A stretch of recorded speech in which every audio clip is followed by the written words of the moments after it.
investment opportunity.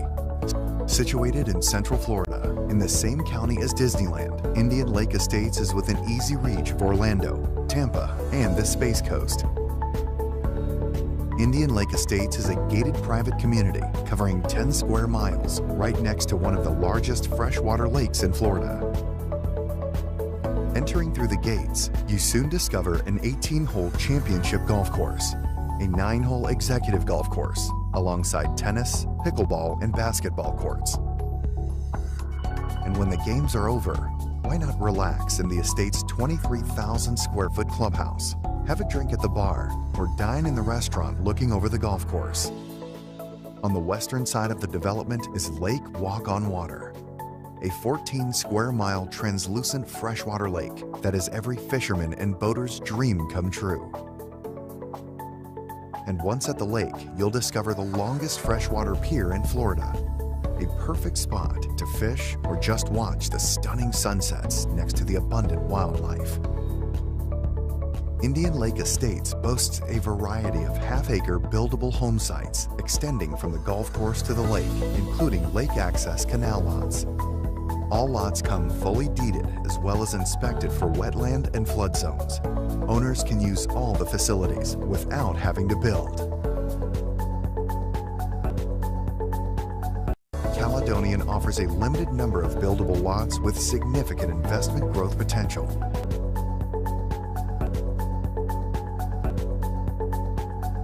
Good afternoon for all US cricket lovers and the rest of the crickets around the world.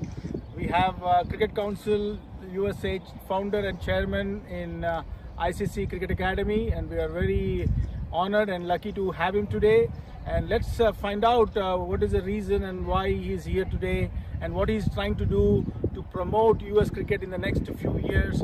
As we all know, 2024 ICC T20 World Cup has been awarded for West Indies and USA. There will be at least 2 or more games in USA, and so basically we have about 2 years time to get ready, US cricket ready for ICC T20 tournament. So MAQ, so tell me, what is your plan of action from now and why you are here in Dubai, meeting the ICC executives and officials? See, we were starting now USA cricket for last so many years, last 2 decades. And we did as much promoted cricket in USA now. So we want to see the international scales coming to the USA now 2024 World Cup. So we want to see visiting the facility, visiting how they doing ICC, how they doing international scale, where they're dominating the cricket like India, Pakistan, all. So this is a great platform we have now to learn, bring that scale to USA. So our main vision to come down in Dubai, see that what standard of the grounds, what standard of the tournament they're happening here, what standard of the academy running it, and how they're setting up. So there's you can see the view of the academy they're running right now, and we just visit. Right before that, we visit indoor academy also for ICC academy. So that we need to bring in USA now, because USA now is platform in the cricket now.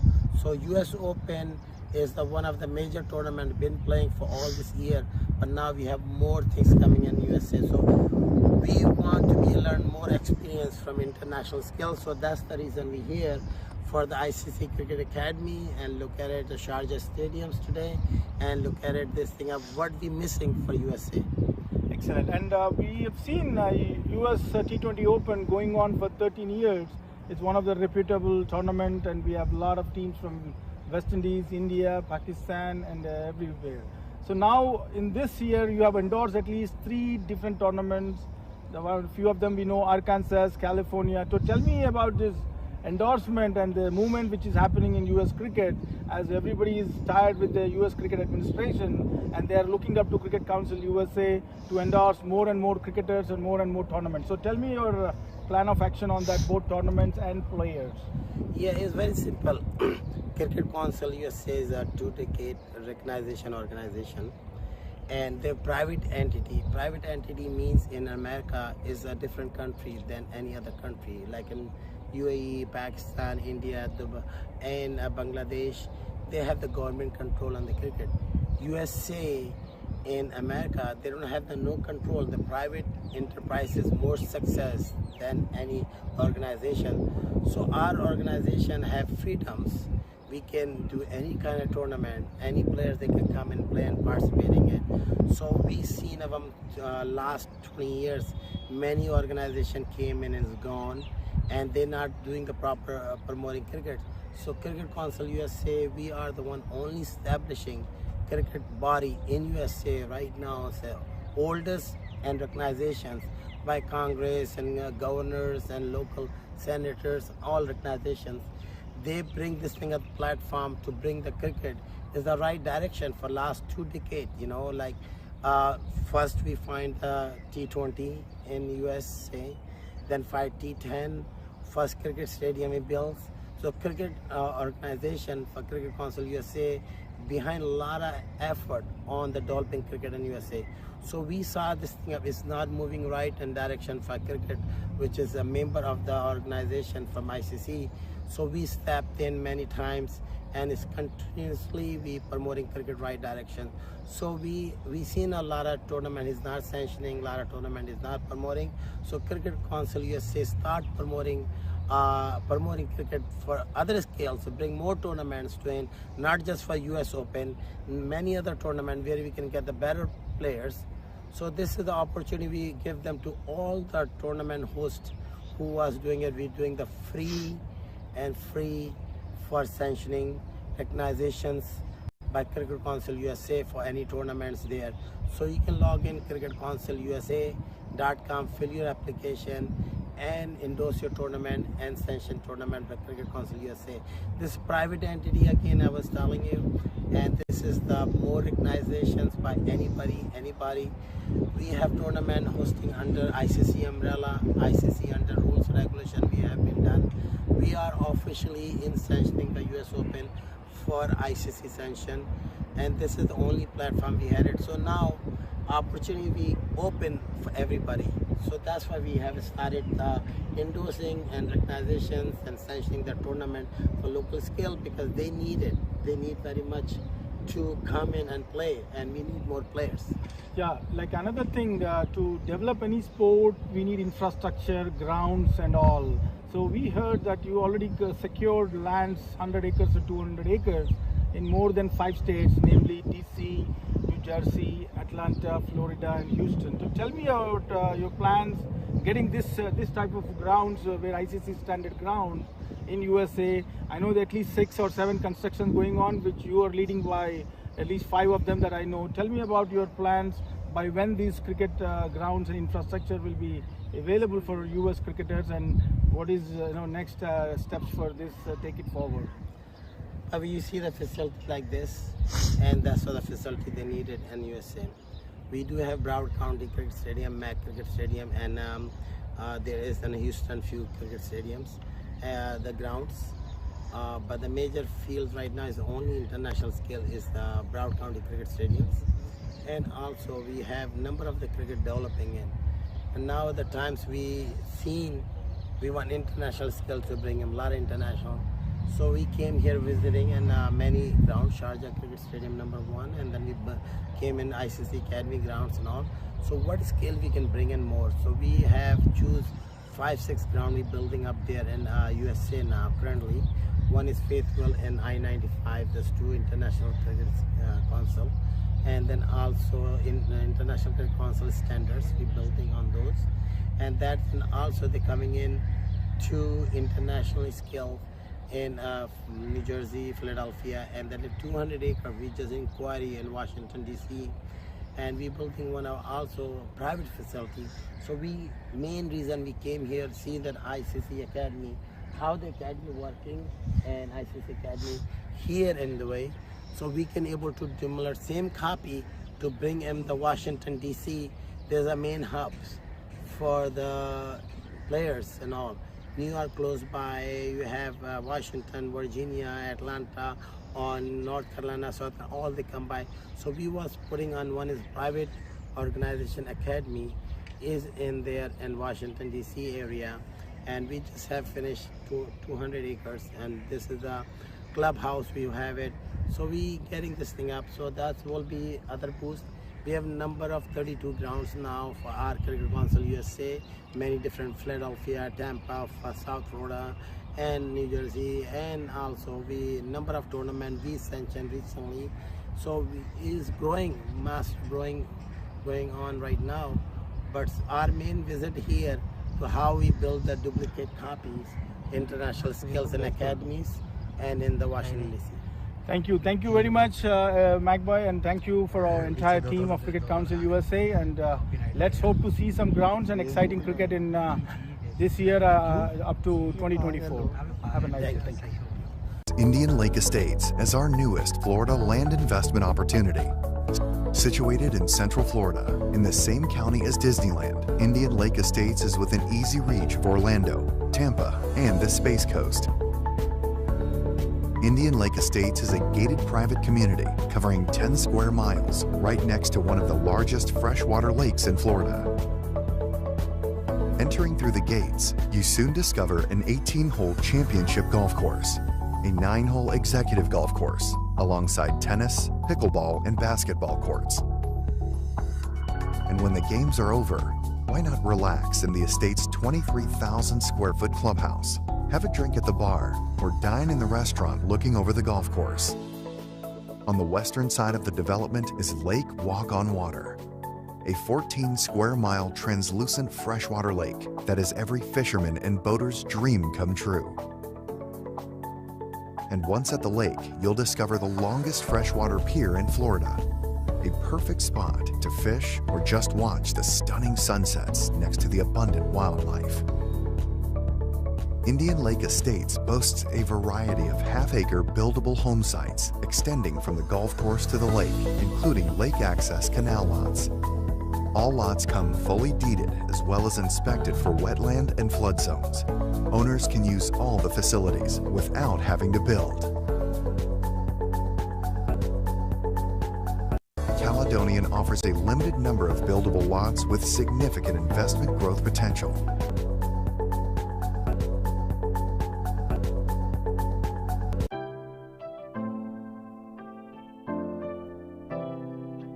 MAQ Group is the real estate investment company. Our goal at MAQ Group is to provide you with the expertise and service you need to do business in today's complex market. More information visit maqtv.com. Our latest project for investment: Cedar Creek Road, Fayetteville, North Carolina at exit 49 on I-95, 4825 Windsor Place, Pomfret, Maryland, Charles County, 511 West Bridge Road, Fayetteville, Georgia, Fayette County.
Usopen champion. I'll play, I know what it takes, how it feels to win, and I'll do it all till the sun goes down, and all till the night time. Oh yeah, let's play, give it all you got inside, make the magic come out, make you feel alive, and it's the right time. Let's play. I put my arm on, show you how strong I am. I put my arm on, I'll show you that I am. I'm unstoppable. I don't lose, I come to win. I'm invincible. I'm the starter champion. I'm so powerful. Hear me roaring, do the win. I'm so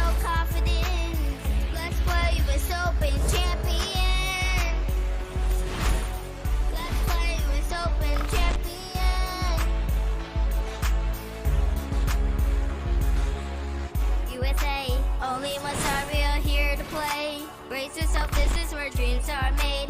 This is your lifetime. Oh yeah, today I'll let my heart get in the way. Hit all the shots from play to play. This is my passion. Let's play. I put my armor on, show you how strong I am. I put my armor on, I'll show you that I am. I'm unstoppable. I don't lose, I come to win. I'm invincible. I'm the star, your champion. I'm so powerful. Hear me roaring through the wind. I'm so confident. Let's play with open champion.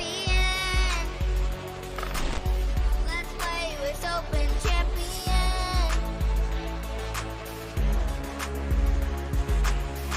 I put my armor on, show you how strong I am.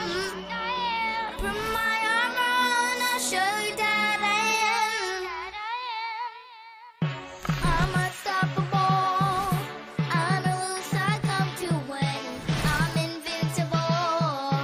I'm the star, your champion. I'm so powerful. Hear me roaring through the wind. I'm so confident.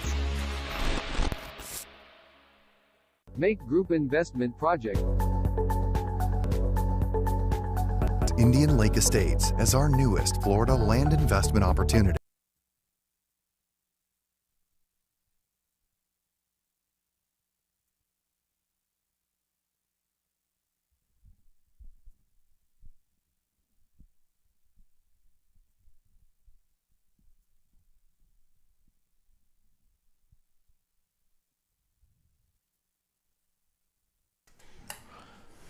Well, good afternoon and thanks for staying with us as we are about to take in the third and final game of tonight's proceedings. It's also the 9th game of the 2022 US Open, and it's a match that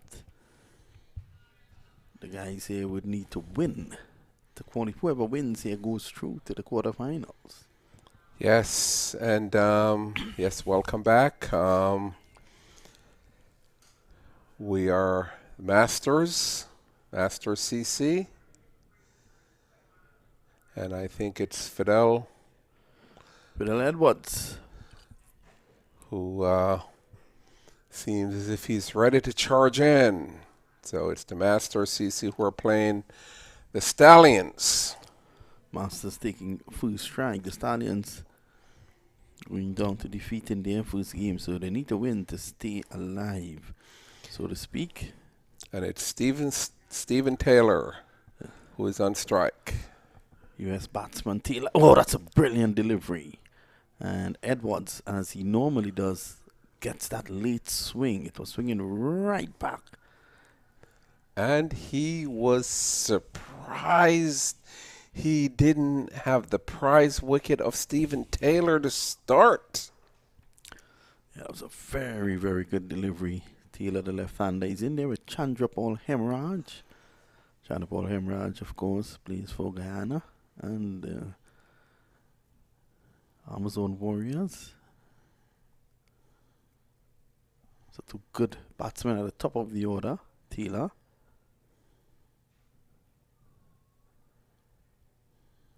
That's a good line. Good line, good length there from Edwards. And he certainly is starting out trying not to over bowl, so to speak. He wants to start off with a good line, good length. Obviously, if he does that, then his speed increases after. Castro, as he's called.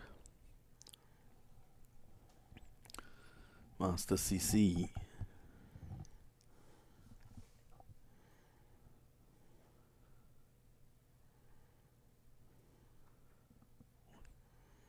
So they're off and running, and a poor bit of fielding.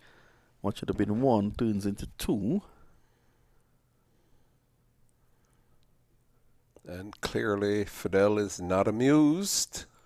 And no bowler would be amused with that fielding effort. And one of the players that are on the Masters team is Raheem Cornwall, who we all knew set this massive record in Atlanta a couple of months ago. Yep, driving down to backward point. No run there for Taylor, playing away from his body. But that's okay. Just trying to get it down to third man. He also has a record at the US Open for the most runs in an over. Raheem Cornwall, he struck 43 in an over.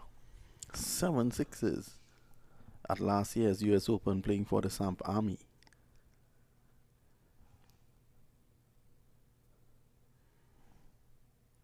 So he certainly likes this tournament. Yes. Glad to see he's back. Got a double hundred in Atlanta as well. Yes, that was the game I was talking about. I was actually there to see that. Slow delivery, Taylor is forward. Played a nice hand in the opening game for his team.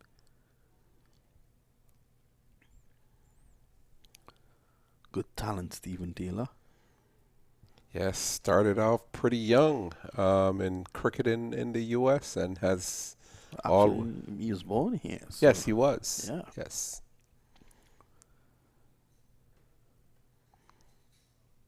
I've read some of the stories about him following his dad around, making sure he stayed in cricket. Oh, that one comes back in sharply and it's going to go for 4. Cricket at times can be a cruel game. A brilliant delivery by Edwards and it goes away for 4. Let's say good evening to the great man himself, Ivor Henry. I'm seeing Ivor now. I think I'm seeing Santa Claus. I've been calling his number. He has been refusing to take my call and now he shows up. Someone actually told me, don't lose faith. Towards the end of the week, he'll be showing up. And at the end of this over, he'll be joining you. Immediately, I'm going to throw him in. And I think it was you who just told me not more than an hour ago that he would be here. Yeah, he has never missed a U.S. Open. Absolutely correct. And over the first few days of the tournament, you felt as if something was missing in the com box, because you were not seeing Ivor. And immediately he goes to the food table. Well, replenishment is a good thing. Ivor Henry has been a fixture here at the US Open. And I'm sure you'll enjoy working with him. Have you ever worked with him? I don't remember if I have. It's possible that I may have. He's a very funny guy, You'll have great laughter working with the vision. A few of his fans in the So he has fans. yes, a few of his fans have been asking me if he's here in the booth, because I've been going back and forth into the stands where a few of his fans have been asking me, is Ivor in the booth? Is Ivor in the booth? And I kept telling them. But he called them. Did you know he called them to ask you that? Okay. You'll be hearing the voice of Ivor Henry pretty soon. Outside the off stump, Taylor pushes it down to third man. He's going to get 1 and it'll run away very close to the boundary. They're going to come back for 2. Just easing forward and opening the face. So that's 2 more. So that's Shadley. End of the over, it's 6. In fact, it's the first ball of the new over. Ivor got me confused. Sumit Patel, the English international, is there as well. Roughed up in his first over last night. So we're in a situation here that these guys, Masters, should they win, they go into the quarterfinals. And should Stallions lose, they're out of the tournament. They have 1 other game, and that'll be of academic interest. Oh, so the Masters, this is their second game. Yeah, second game for both teams. Masters winning their first game. And, of course, Stallions losing their first game.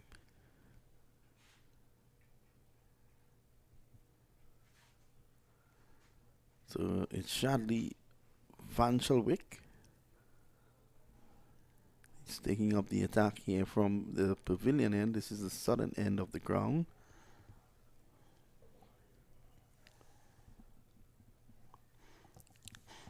And so Stephen Taylor, who has started off pretty, not sedate, but not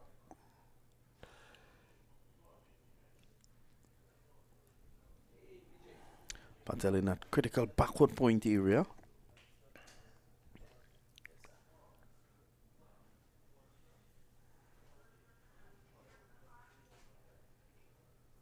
You can see Ivor Henry in the back of the come box just warming up. He's warming up, doing his stretches. Here's Shadley again. Good line. Not giving Taylor room to free those arms of his. 10 without loss. So the caliber of players, you'll see 34 West Indians out there during this tournament. And this team has quite a few. This team does have one is in there now, Chandra Paul Hemraj. Yes, and on this team there's also big hitter in West Indian, two big hitting West Indian that are playing on this team also. Rutherford is on this team.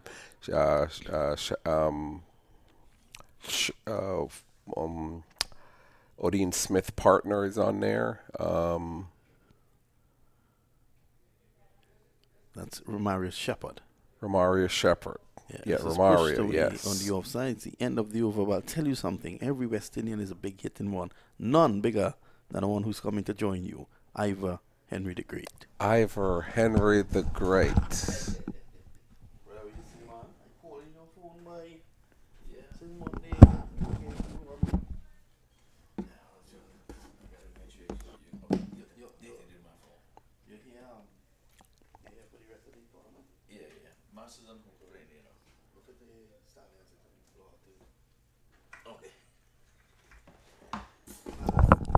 Welcome, Ivor. We've been anxiously awaiting you joining the commentary.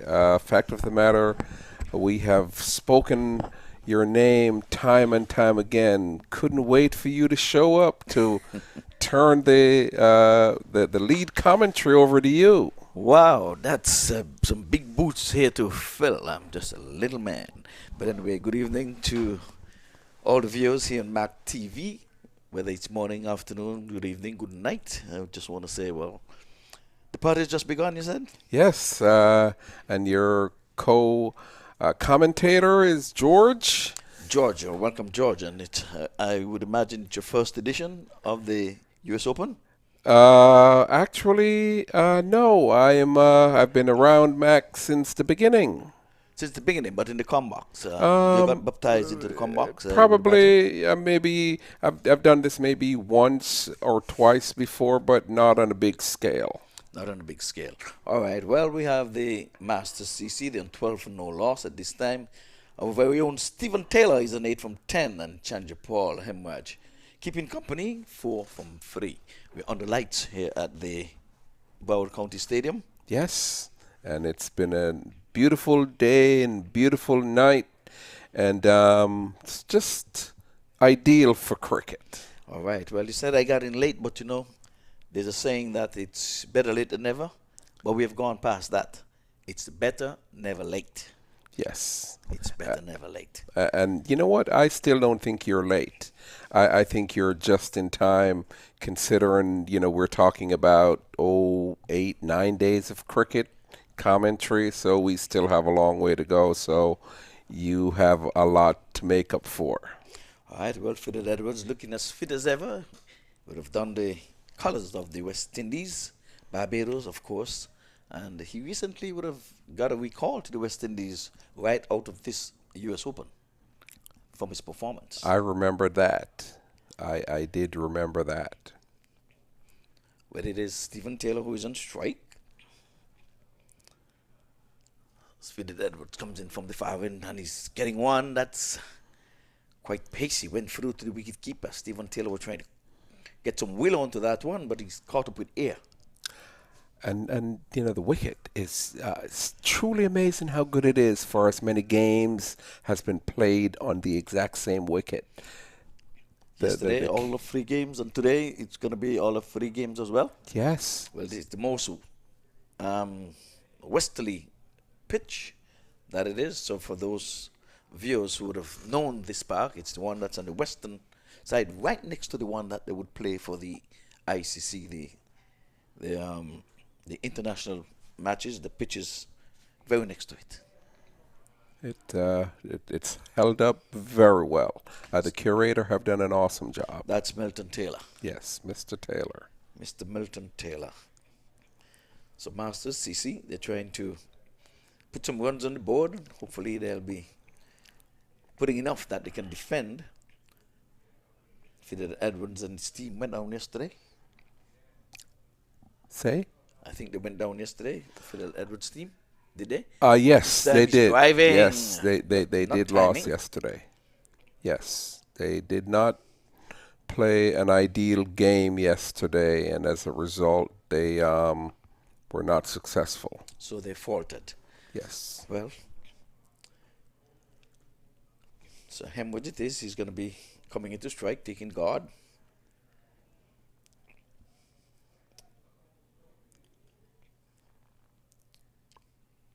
And there's been some truly good games, really good games. Yeah, I've been following on the YouTube channel there, MAQ TV. So I've heard a few, heard you guys a few. And many times I would say the batsman is out. You might as well call that George. And he comes again, Fidel from the far end comes in and he's cutting well. This one is going to hit the boundary ropes and going a little further for a boundary. And we do know that that's one true thing that happens here. If a bowler misses his line, he will pay. And that's a proper cricketing shot, as you can see it on the replay. I want to big up the production crew, Waddy Lonman and his group. They're the ones who are producing all these nice pictures that you're viewing on TV. Yes, good replays. Examining the ball as it would have left the playing area and went beyond the boundary ropes. He's satisfied. Let's see the comeback delivery here from Fidel Edwards. Pitch seemed to have a little juice in it. It looks nice and lovely for batting. Goes now outside the off stump and he's getting on the edges. Probably disappointed. Yes. Hemorrhage was somewhat disappointed. It seemed as if it was a ball in the slot outside the off stump, and he misses. Yes, indeed. He was trying to guide it outside the off stump, got on bottom edge, and it just trickled out into the onside for no run. So that's a good comeback delivery from Fidel Edwards. Yes. The old experience, the old campaigner. Short man, but he's quite pacey. Still at his age, he comes in now. Right arm over, and this time he's driving. Again, there's coverage in the deep. Long on comes into play. They can only get a single.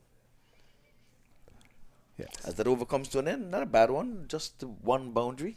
Striking it in a wide. Yes, 3 after the end of 3. It's 19 for no wicket, and Stephen Taylor is on 9 from 12, and Hemorrhage is on 9 from 6. Yes, Hemorrhage. He's been accustomed being here, so here's like home away from home for him as well. I think Stephen Taylor has played in this tournament. I'm going to say most of his career he's played here also. Yes, indeed. He's the local boy here, so he would have captained the USA. He's still a member of the USA team. And I do recall him playing with quite a few of the the local teams, even when he was. I'm trying to remember his age. If he was 19 at the time when he started playing in this tournament. Well, he started quite young. He's still quite a young man. Yep. think he's moved on over to Texas, I think. This time, this one is in the air. Someone is getting on it. Let's see, he's going to take, he's backpedaling, and it spills it. It was a difficult one, I may add. Joshua Laylor might have been a little bit disappointed. Thought he had... he didn't even get a hand on it. He didn't have enough time to turn, so he backpedaled and backpedaled.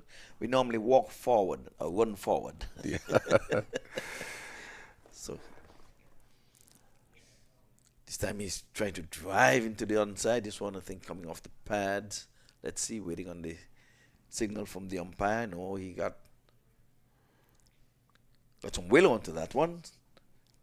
No, it's leg by. It's delayed. Yeah, delayed by the umpire. Yes. But he can do that because once you call it before the next delivery, it's okay. Yes. Left arm again goes down the leg side, wayward delivery.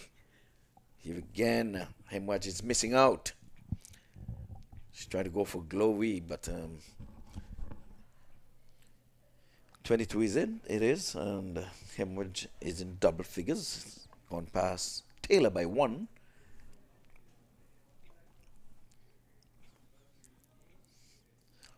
Comes in, Felix coming in, and this time he's driving. Long on gets in the way, and there's only a single. This brings Stephen Taylor, been held in check somewhat. He's faced some 13 deliveries so far for his 9.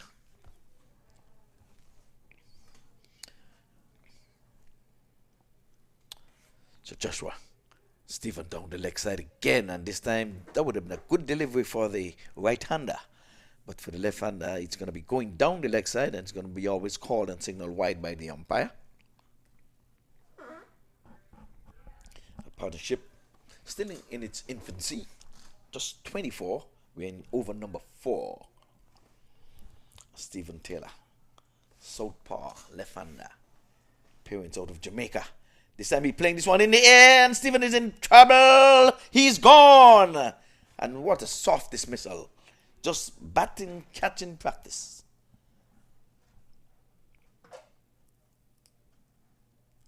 That one just held up on Stephen Taylor and picked out the man in the mid-off position. So the partnership has ended.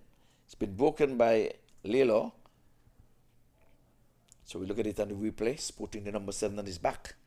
Stephen Taylor just checking this one, just in the air, and a soft dismissal. So Stephen Taylor goes for 9 from 14, involving a partnership of some 24. It was there for a lofted drive, but it just padded up as if to say, let's do some catching practice, lad. But he's got to make his way to the dugout. Disappointed, I may add.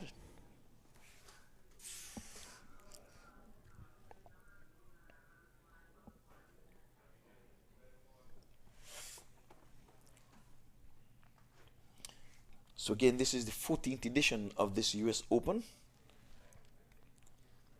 And George said that he's been around for quite some time, for all, if not all of most, them. all of them. We started with this tournament from in the beginning, working with MAQ. That was in the old days when MAQ would have small tournaments, and the winner would be invited. So it's been a awesome evolution to the level of cricketers that you have today, and it's been a great ride. Yes, indeed. Well, let's see. There's no right-hander comes in. This one, it was a risky single, but Hemwatch was backing up, but the Nitish Kumar would have been a spot of bother there had that fielder picked the one up. He had all 3 stumps to aim at, but it eluded his right arm as he was spread eagle on the ground. But he's off the mark right away. Hemwatch, who's been missing out on some deliveries that he would have thought he could have scored from. Would have seen his partner gone. He's driving. Lovely shot. Let's see. A brilliant piece of feeling there. As he get the double. We're stroking this one nicely all along the ground.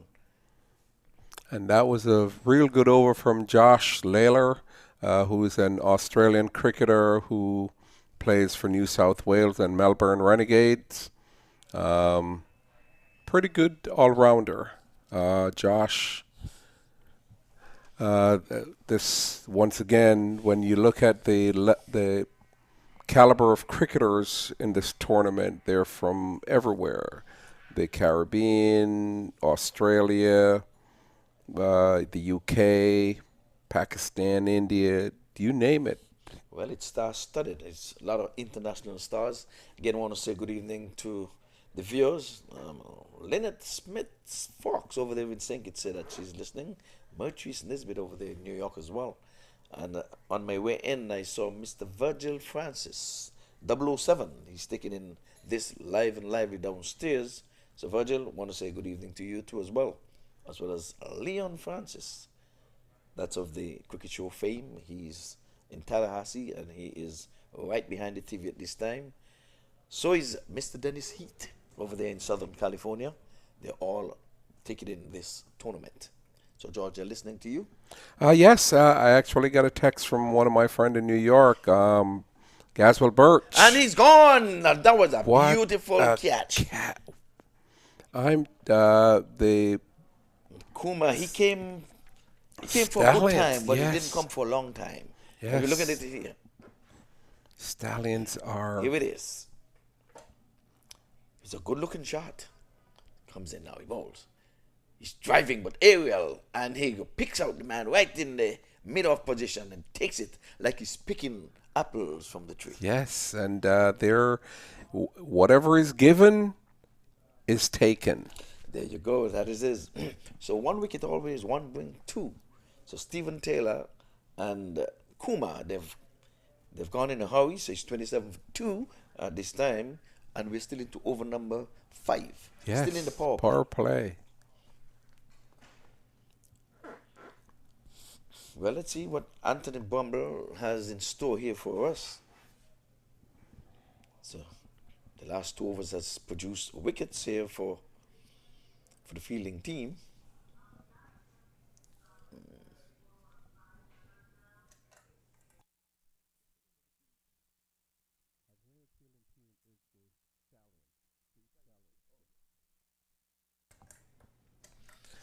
So the Stallions, they're galloping here, but this time the Masters, I'm trying to set a target that was inserted in by the Stallions. Stallions winning the toss and decided that they are going to keep the Masters in check. So far, they've been doing a pretty good job. And so Anthony Bramble is a new batter. He's from Guyana. Plays for the West Indies domestic. He plays domestic cricket on Guyanese national side. Plays for the New Jersey Stallion. Oh yes, Stallion, and now he's here playing for the Stallion in the US Open. This time he's playing this one back along the track. Can't score.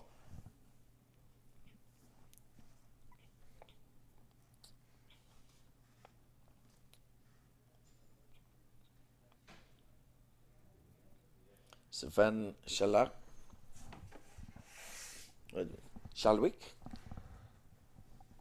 He's got 1 for 6. He's into his second over. As you know, it's a 20-20 encounter. So each bowler can bowl no more than 4 overs. Right time, this time he's driving. It's a pleasant looking shot. But can only get a single. Yes. Well, whatever the bowler gives, the batter will take, and so all he was given was a easy single into the cover area, and that's what he got. Yeah, well, Bamble looks stylish. He looks easy in the eyes. Let's see if he's going to come for a good time and a long time. Hemwatch needs a partner to stay with him. Stephen Kamen and left. So did Kumar. A wicket in this over so far from the first delivery. So it's a wicket, a dot, and a single. But Hemraj, he'll be facing.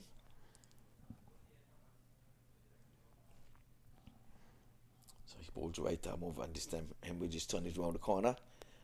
Thought of a single, but wisely sent back there by the non-striker, Bramble. It was Bramble's call in any event.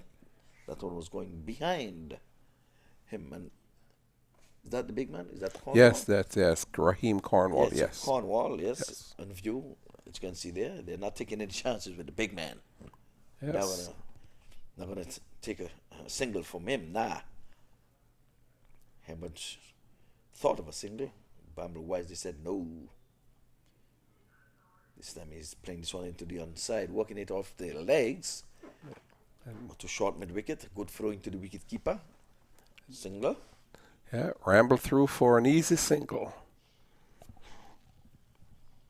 So at the 4.5, 29 for 2. Run rate of about 6.0. Yes, well, Mass has been kept in check. Yes. It's 14 from 11. He's lit up the stadium time and time again. Sent down the leg side. It's a wayward delivery. Well taken there by the wicket keeper. But pushed the pad on the way to the keeper. Because the umpire clearly indicated that it was a good delivery. So that's the end of a good over, in which a wicket, just 2 runs coming from it. Yes. Yes, so we had all of 4 dots in that over. The Masters are, it seems to be in check.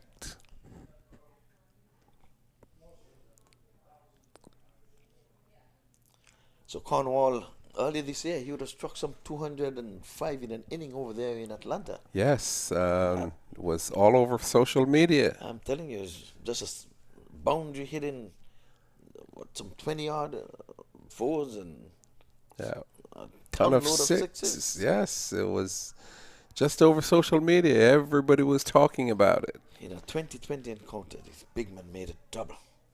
But he's here on display. He'll be here for the duration of the tournament. So stick and stay, folks. Outside the off stump. This one is in the air. It has the height. Does it have the distance? Man getting in on the way, and he drops it. My word. That's twice they've put down Hemraj. Today may be that day in which you have. That was. Here it is in view again. He did all the hard work getting in there. He got in. Got it in his power and floored it. Buttered fingers, may I add? Yes, or something else. Well, I hope that Kathleen is not serving up this guy any butter. The butter is reserved for Ivor Henry. So, a chance has gone up begging. So, Hemraj has lived a charmed life so far. Yes, and Joshua may not be amused. Ooh, this one is twisting the batsman, starting on leg, going across the batsman. He's trying to work it in the onside, getting the outer portion of the bat and goes to the extra cover. That's a good delivery. Joshua is, his line is not to give the batsman any room, straight at the stump, and Anthony had to defend. And this time he's in the air, he's going inside out, but there's a cover sweeper, and there's only a single that's on the card. But if they are able to rotate the strike and they're just singles, it will still be beneficial to the team. Yes, well, you know, dots are like gold dust. 2020 cricket is a short version of cricket. We would have seen test match cricket. How about those Englishmen? Yes. They're making test cricket come alive again. This time he's working this one into the onside, getting it past the fine leg, who is up in the boundary. There is the boundary. Fine leg is up in the 30-yard circle. Once he got past him, it's race to the boundary. It's not even Bolt could catch that one as it races to the boundary. Yeah, so Hemraj is Gonna direct that fine leg. Yeah, it was a poor delivery. It was always angling down leg. The left armer bowling over the wicket.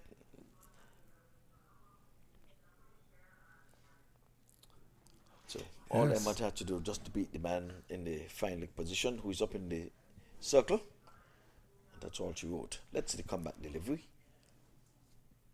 Outside the off stump piece. Opening it, he's going to point. Knocked it down, but the ambles through for a single.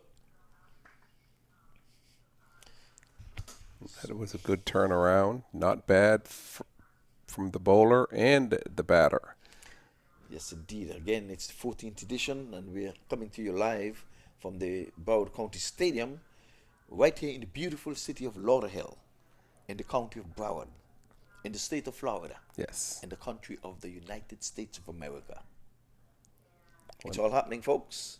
Here's another single. Another single. As that over comes to an end, we had some 8 runs coming from it. It was a lovely boundary, one that straight into the pads of Hemwedge. He walked it around the corner for 4. So the Masters struggling on to up to 37. I think they've struggled to get to 37. I agree. So at the end of 6, when you should be making a concerted effort at getting the maximum based on field restrictions. You know, they were only able to get 37 from their 6 overs at a run rate of 6.2, and they did lose 2 wickets in that in that sequence. Spin is going to be introduced for the first time in this inning. I think the left armer is going to be bowling around the sticks. And we have Samit Patel, who's going to be the left arm spinner, who will be into Anthony Bramble.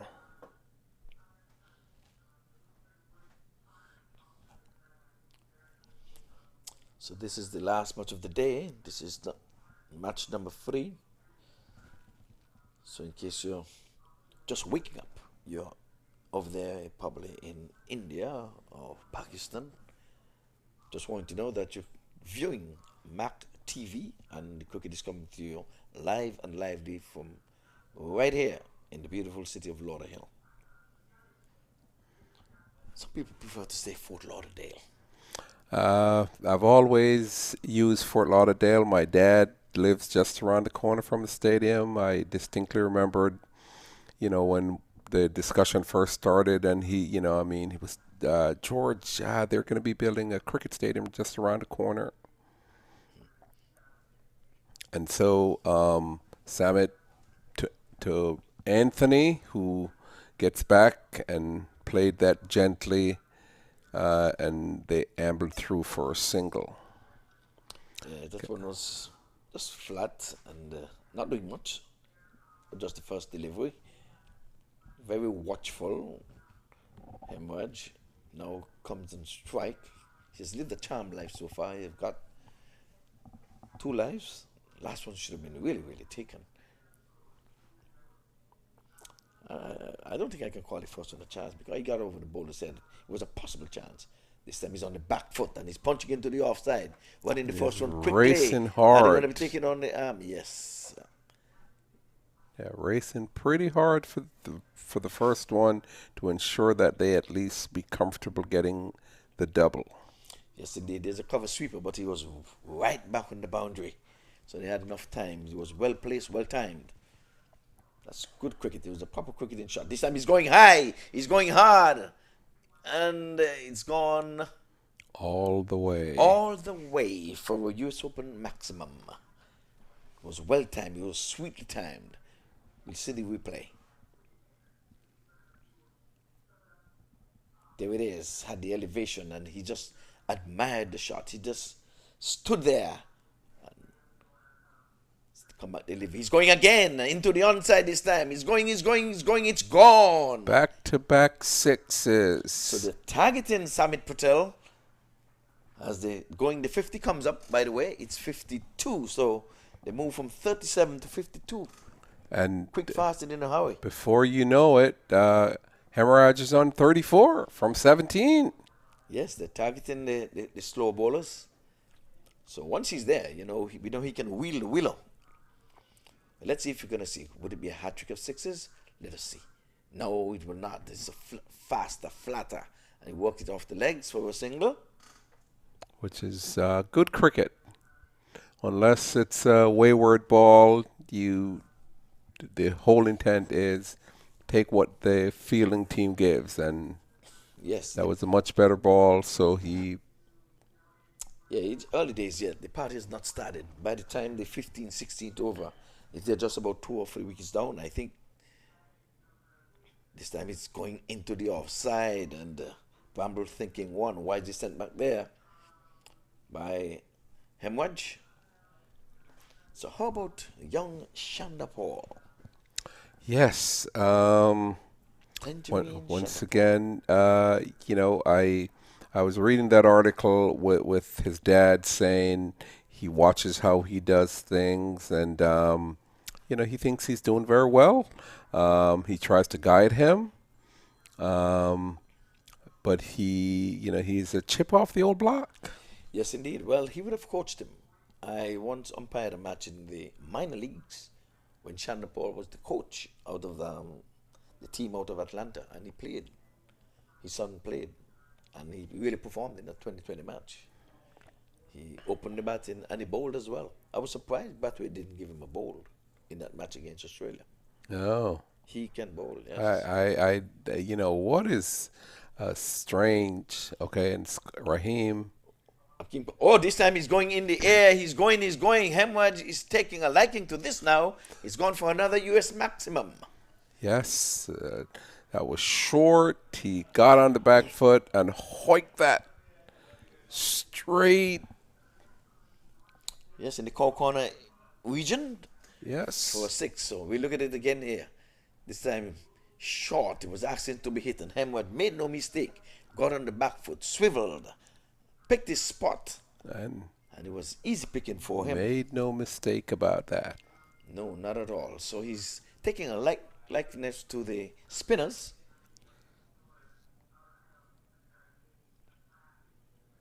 Outside the off stump, and he's guiding this one out to the cover sweeper for a single. Nice recovery. Yes, he was flatter. It was wider of the off stick, not giving him room. So let's see if Bramble would get on with it. He's coming at number 4. The partnership has gone now to some 33 runs. And 60 comes up on the board. Yes, and the run rate has jumped up to 8.2. Yeah, so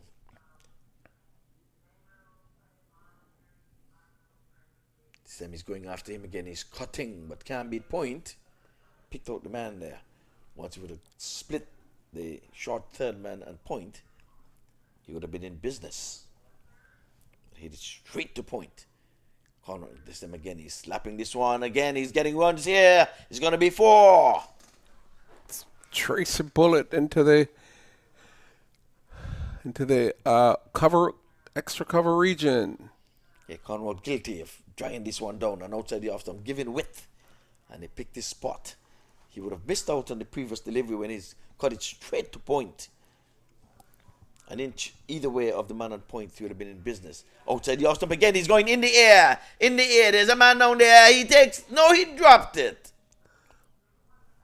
I'm wondering if the lights are creating somewhat of a issue for the players. I don't think so. There's no excuse because he ran all the way. He saw the ball. He had to run to it. You can't run towards the ball. See, it was easy picking. He put it down. Is that Fidel? Was that Fidel Edwards? I can't see from here. It's quite a way out in the dark. This time he's walking into the onside. So we're seeing a few catches put down. A direct hit. And Hemwaj would have been a goner. I have seen so many direct throw at the wickets today, and only once have the player actually, and that was Riyad Emirates, who had a direct hit, and the player didn't have a chance. All right, so Cornwall came in for a bit of a stick there. He went for some 15 from his first over. So let's see if we're going to be continuing with Patel. He was roughed up in the last over. Is something happening? It seems as if Raheem is coming off the field. Yes, Raheem, something, he's coming off the field. We have a Maybe he's gonna sub. change his boot or something. Maybe that's what it is.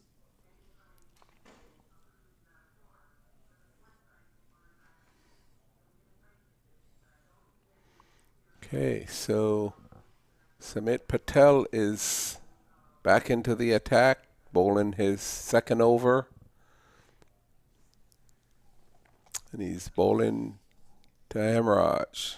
Who is on 42 from 21, so he's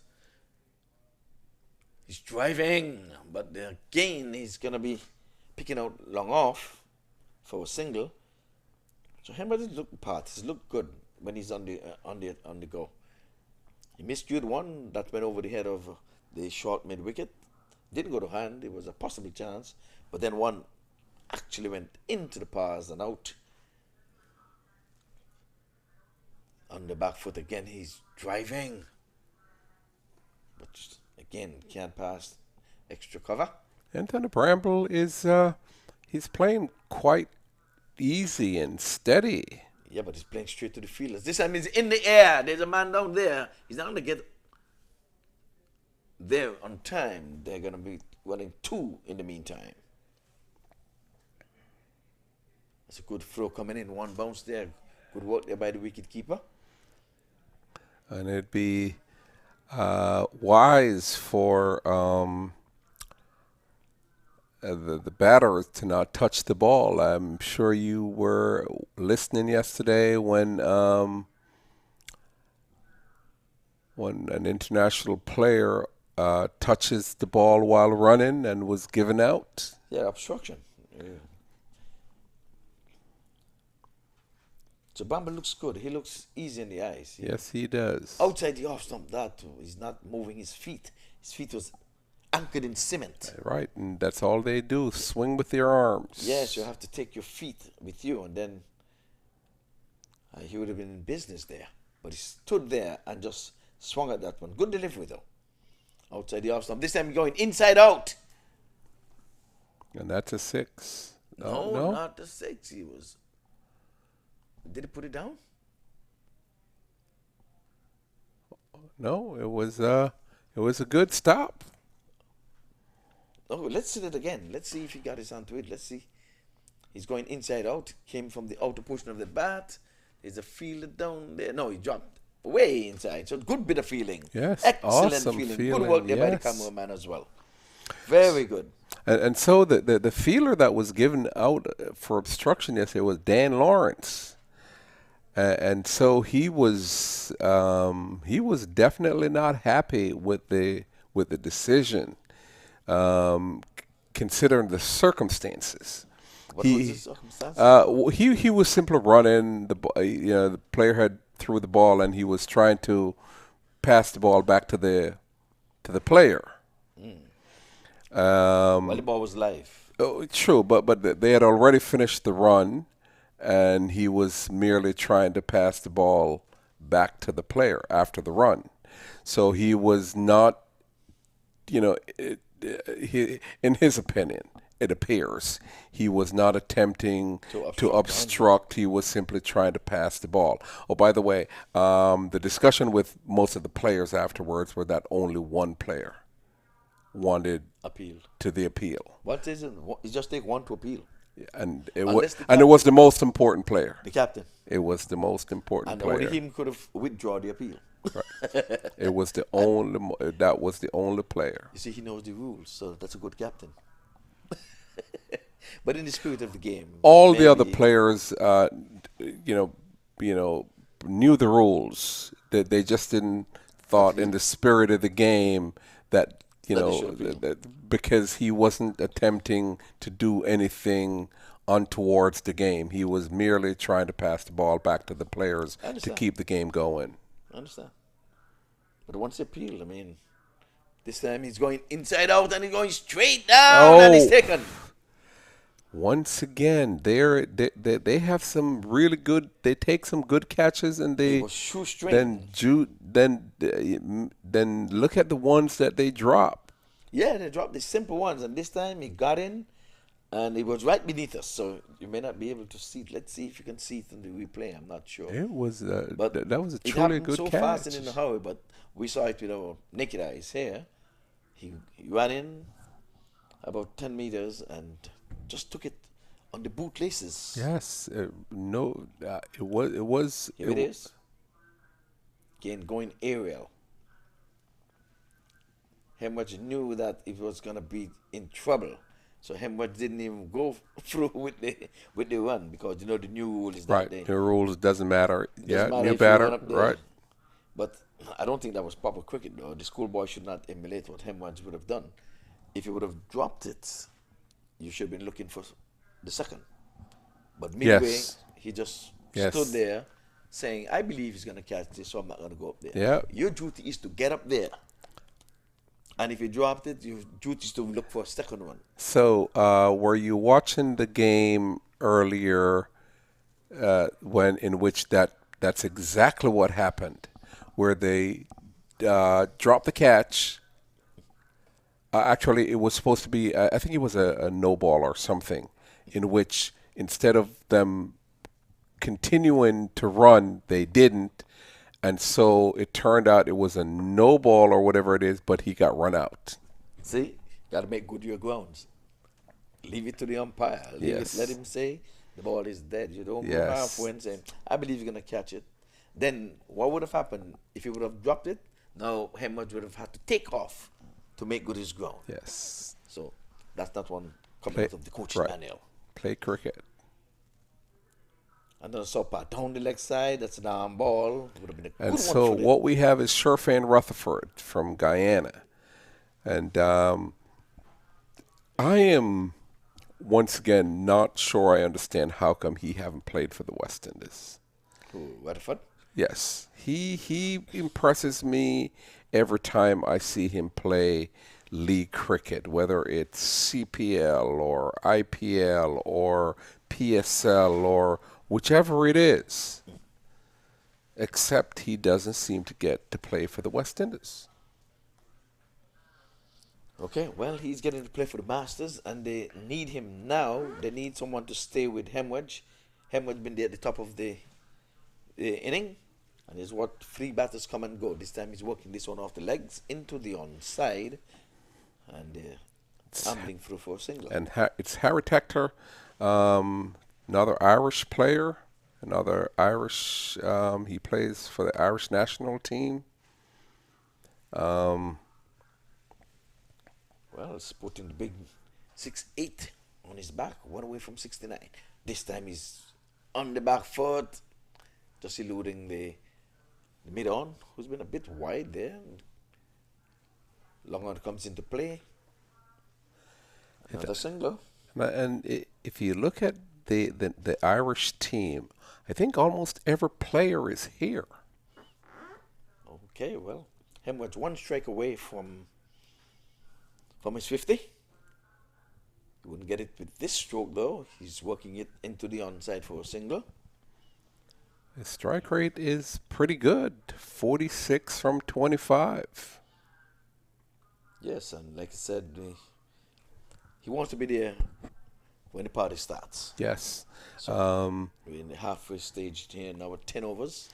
From 79 for 3. So, and the thought process usually is should at least double the score and add 10 to it, at least.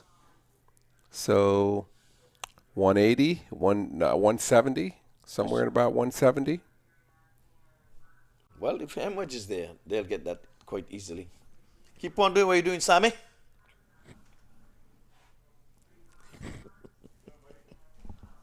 Yeah, 170 should be at this rate, they should get about 170.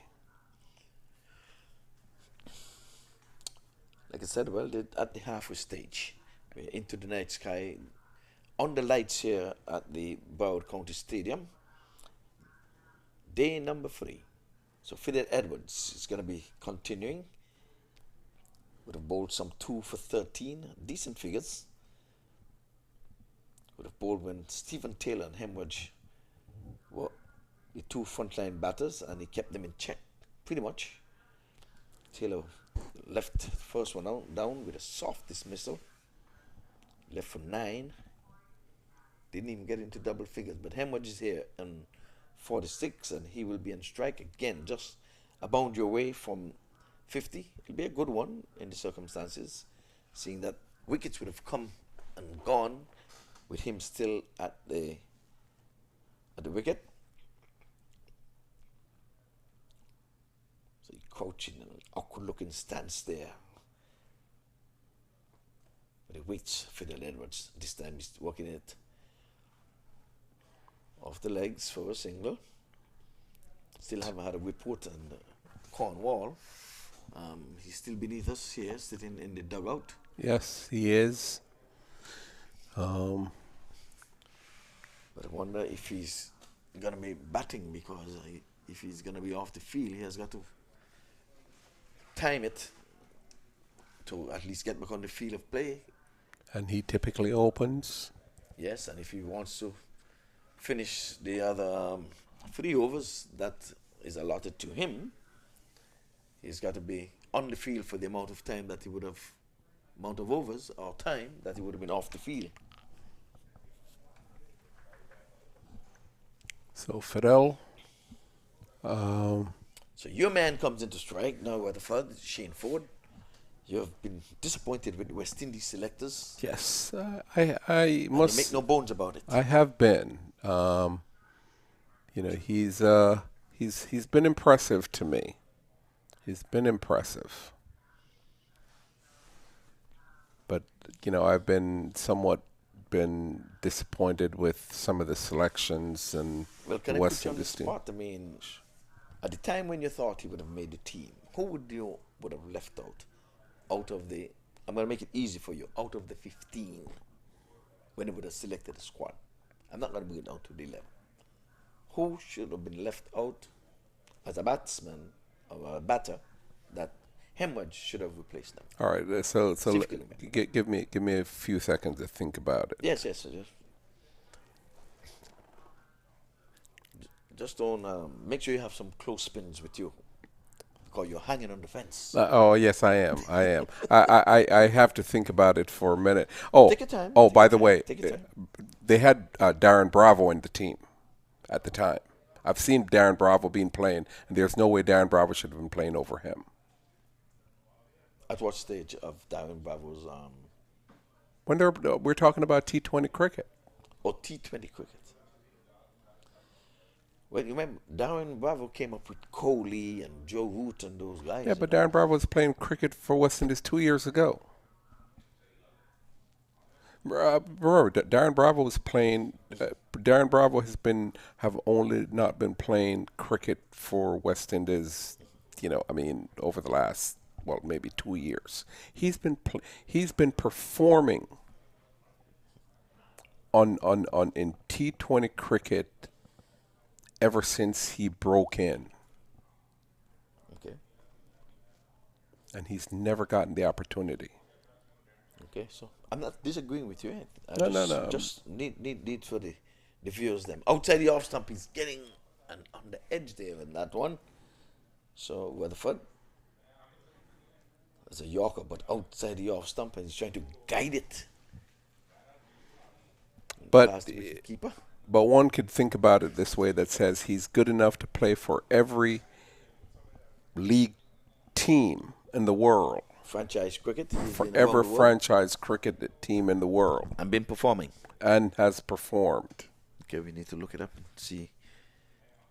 The double century would have made like Cornwall. Did he do that? Did he hit social media with a double century? This time he's guiding this one. It's a beautiful shot.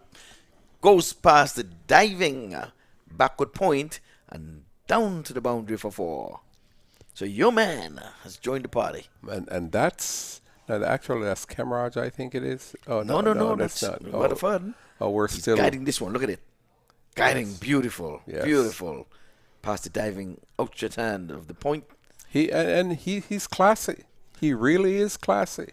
You know, if you were watching even the last CPL, you know how he and Hetmeyer played when needed. You know, he has produced.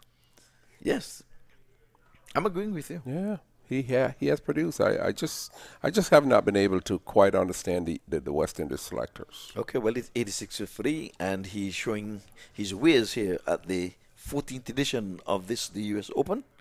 And who knows? Did he get into the draft in the IPL? We have quite a number. He was, but keep in mind he was not. He was one of the players that were, for want of a better word, deselected. Deselected. Okay. So his name was in the draft. He was not selected. This time, this one is going down the leg side. We'll see that again and we play, but clearly kept a little low. It was the arm ball pitching, going down the leg side from our advantage point, and the umpire is agreeing with us at the same time as he tried to whip this one off the legs. So let's see, Tector. Oh, this time he's pulling, not getting a hold of it, not timing. He thought he would have been in business there to bring up his half century, but he goes on to 49. Yes, he's playing the stroke now after the ball would have. You can see the disappointment on his expression because that was short. I read his lips. He said, "I should have would have done this with this one." And look at that. That was Sherfane. Rutherford. Yeah, he looks the part. Yes. No stranger to these parts. Again, let's look at it here. Again, easy peasy. Easy peasy. Outside the off stump. There he goes. And he hoists it. And gone all the way. That would have been 6 on any boundary. Because it's a 75-yard boundary. Is the furthest part of the boundary. Down at deep mid-wicket for him. And he cleared by some 10 meters. Yes. He's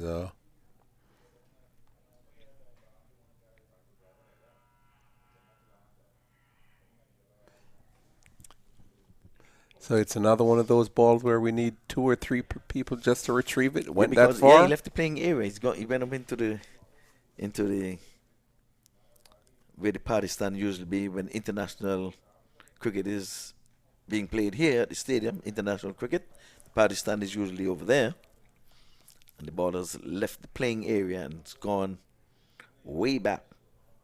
Even the curator there is trying to relocate it. Let's examine the horns, make sure that the right ball is going to be coming back into play. So play's been held up. You're not missing any cricket. And again, this is the 14th edition of the US Open, and it's being played right here at the Broward County Stadium. And Ivor Henry alongside George. And George, you think when that ball come back, the umpire going to say, let's call that George? At some point, they probably should change the name, I guess. Well, let's see. You've been called upon a lot of times, but they call it George. I have a friend by the name of Cardinal. And every time someone does something wrong, I would always say, that is a cardinal sin. And he would say, no, that's not my sin. I'm not taking that. Oh, you're not, huh? Yeah, he said, his name is Cardinal Mills. Cardinal, good evening, sir. I say, you've committed a cardinal sin. Cardinal would say, he can take that sin for himself. It's not yours. No. That's not no cardinal sin. That's not my sin. Not big enough or not bad enough? Yes, well, which one would come first? Hemwedge 50 or the Masters 100? This time again, he's playing a good shot, but can't beat the mid-off. Is that Jesse Singh? So Rutherford is on lucky 13. You're man of business. He's making you proud, George. Yes, he is. He's covering up a good delivery. So that's 2 good deliveries. 2 dots on the trot, having been struck out of the park with a lovely 6 down to the deep mid-wicket area. So take the right arm round the sticks. This time he's going inside out. Inside out. Let's see. He's going to get across the boundary rope. Again, that's a good looking shot there by Shane Ford Waterford. And the guy looks the part. Yes, he is.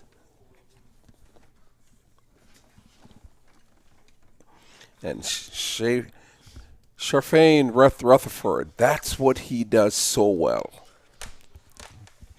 So look at it again. Proper cricketing shot again. He's just getting all of it. Good effort down there in the deep, but the ball was always going to win the race because he picked his spot. He knew it was 4 from the time he left the bat because he had a little elevation. It was aerial, but there was no danger of getting out. So Rutherford is not worried about. He was not worried about the lucky 13. No, he just said, "I'm going to hit this ball out of the park and get to." He's way too good 17. For that. He really is. Well, the wages went up to say who would get to this landmark first, whether the Masters CC would get to 100 or Hemwood would get to 50. Which one would come first? And I think they're going to do it at the same time.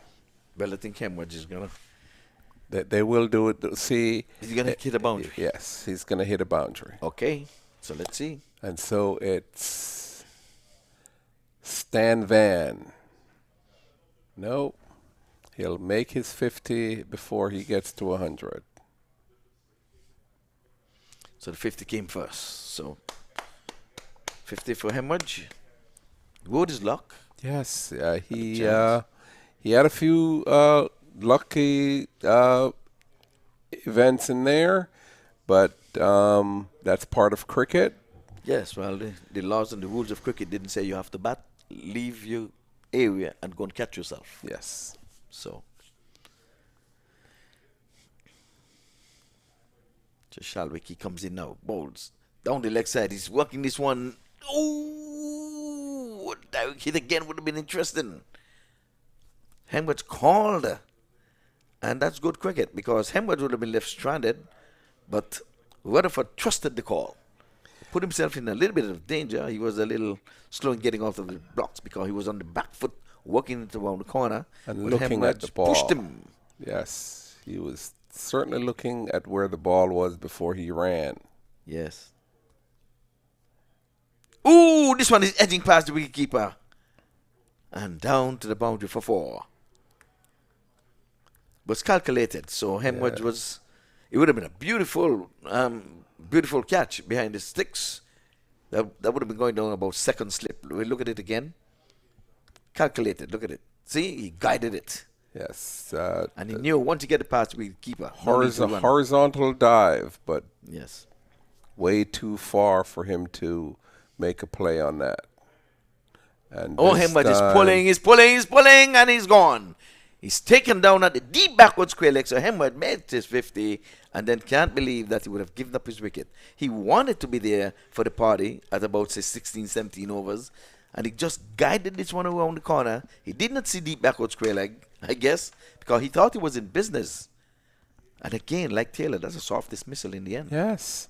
I thought for sure he had that, he'd measured that. Yeah, but it was a good catch. Yeah. Like you said, they're taking the hard catches and they're dropping the babysitting ones.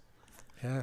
Oh, wow. It went to him at this standard now. You ought to be taking those catches. He ran to his left and he really, really took it in the approved fashion. But Rutherford is still there. He is gonna be taking this all the way to the 20th over, maybe. And a point of interest also is that on this team still has the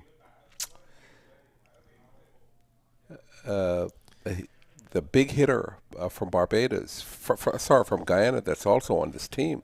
Oh.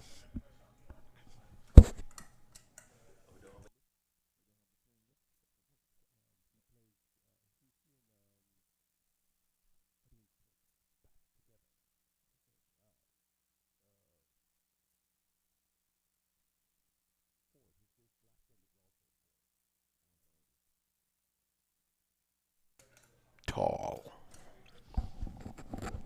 So the new batter is John Ross Campbell. And so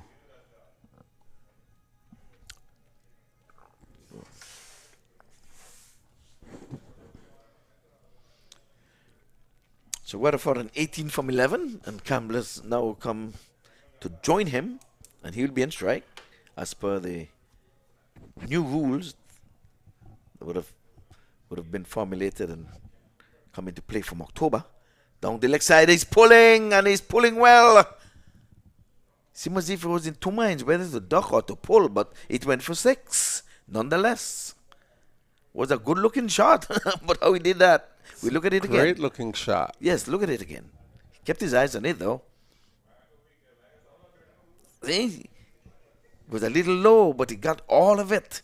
And with these juice-up bats, he just had to get it in the middle of the bat, and he went for 6. And easy peasy. He's a big guy, too. Yes, yes. But that was all timing, though. Yes. There was no shoulder, big no muscle, guy, no big nothing. guy with good timing, maximum result.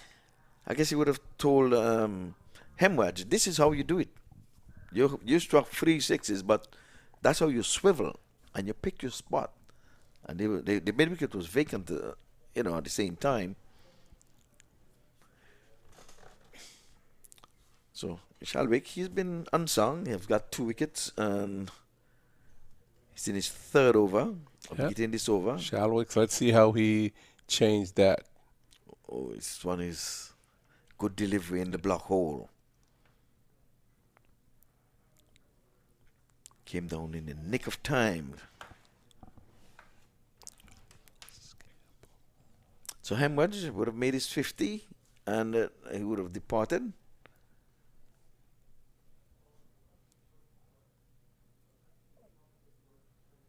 So Hemwedge went for what? 51, I think? 54. 54.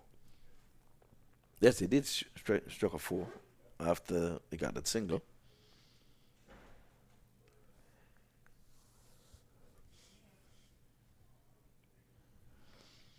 So 12 runs coming from that over with a wicket. But they'll take the wicket any day. It's a big wicket. It's a good time to get Hemwedge at the same time. You didn't want him to be there. A set batsman at over number, let's say 17. But what a fun. He's looked the part so far. And if he stays there until the end, I think they're going to get the 100 and... did you say 170? Yes, I still think they will make that 170. Well, they have all of 7 overs to do that. So with 42 deliveries left in the hut, they should be able to. But don't forget that the bowlers too, they have that ball in hand. So Tecta outside the off stump, that one was pretty wide. Yes, it was wide. Rightfully called wide by the umpire and signal. And so the new batter is John Ross Campbell, who plays for the West Indies. He's a West Indies cricketer. This time he's sweeping this one from outside the off stump. Goes down to the mid-wicket area for a single. So I said John Ross, he plays for? The West Indies. He's a West Indies cricketer. West Indies first-class cricketer. Oh, first class. Okay. Yes. God, that's and not T20 cricketer. John Ross, Charles Campbell, West Indies first-class and T20 cricketer. Because we know John Campbell, he's in a spot of bother for the West Indies right now with that drug. This time, this one. Actually, that's a different, that's John, John Campbell. Yes. This is Jon, Ross Campbell. Yes.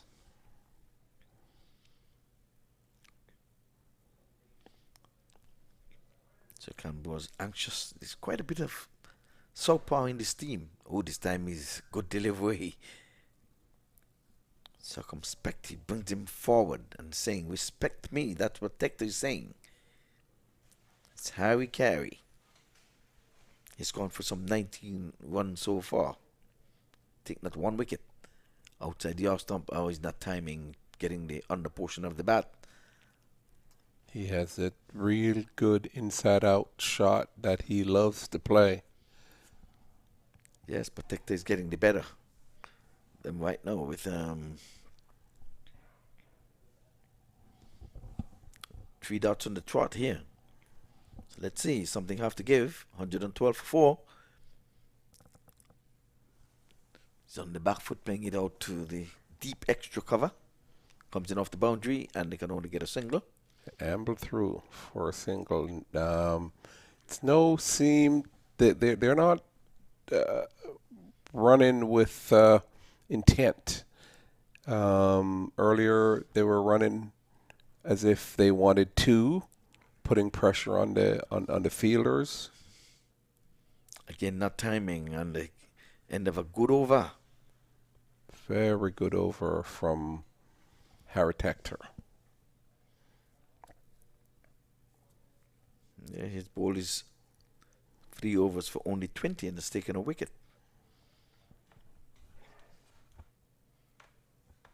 So over number 14. So you're still holding on to your 170? Seems as if they're climbing Mount Everest to get there. Yes, I still think with these 2 batters here, 6 overs, they could get 10 per over.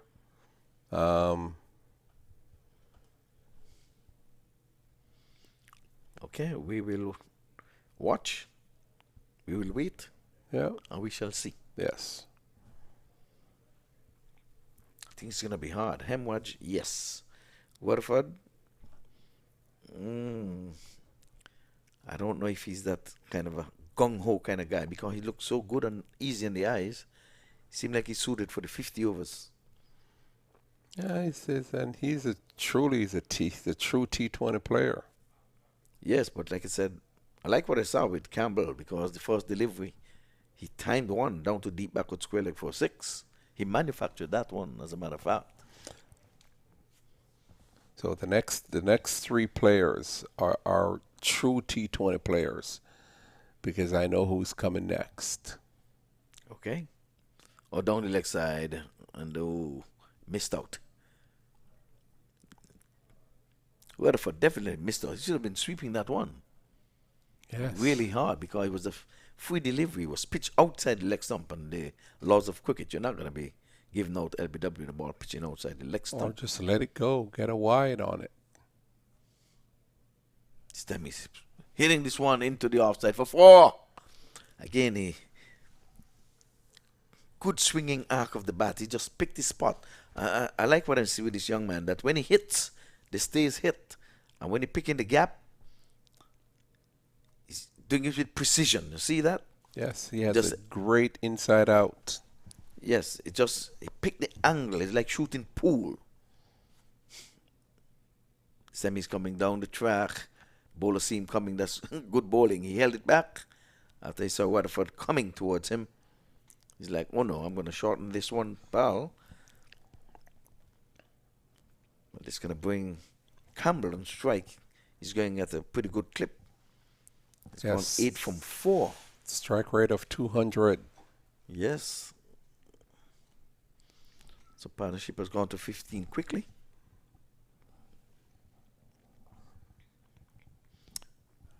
Harmeet Singh is the bowler.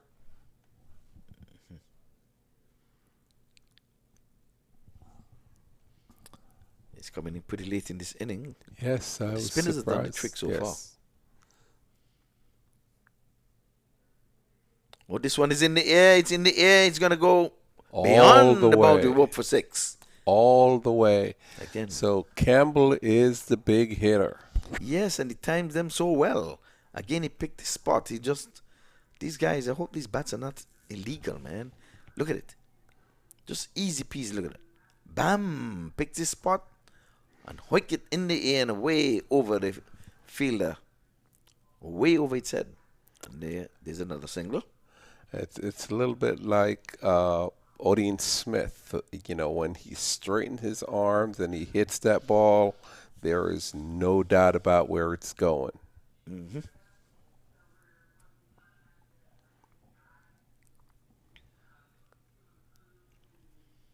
Rutherford.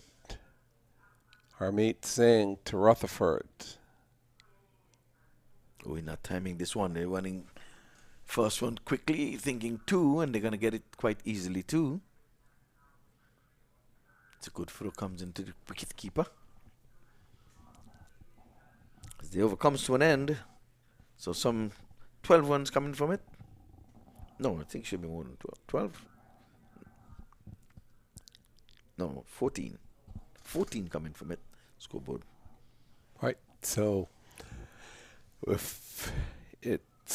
averages in, if the average is somewhere between 10 to 14 for the last 5 overs, so after 15 overs, score is 127 for 4.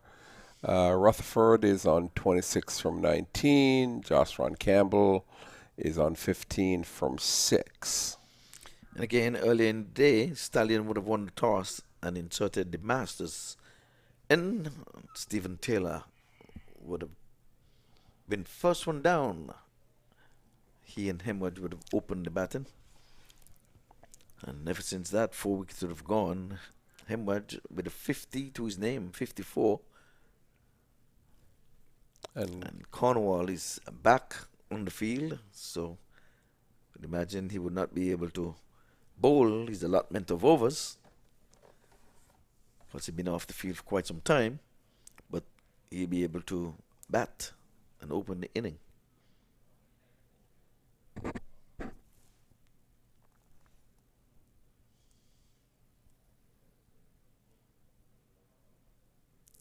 So Cornwall is in the short fine leg area.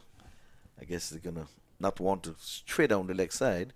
He's not going to give chase. And Harry Tactor is back in. And he's cutting again, and he's cutting well. Once it's over the head of the fielder at Thirdman, it is foregone conclusion that it'll be 4 runs. So what about Campbell? You think Campbell should be in the West Indies team? He looks good. 19 from 7. He picked his spot well. I'm not sure I know a whole lot about Campbell. He seems pretty, he seems pretty competent. Well, you think you would have missed out on that one. And he is shaking his head. Can't believe he misses that. And I think what Weatherford would have said to him, just get it past Cornwall. He pointed in his direction. You can't see Cornwall on the screen here, but he's in the short fine leg. He said, get it past him.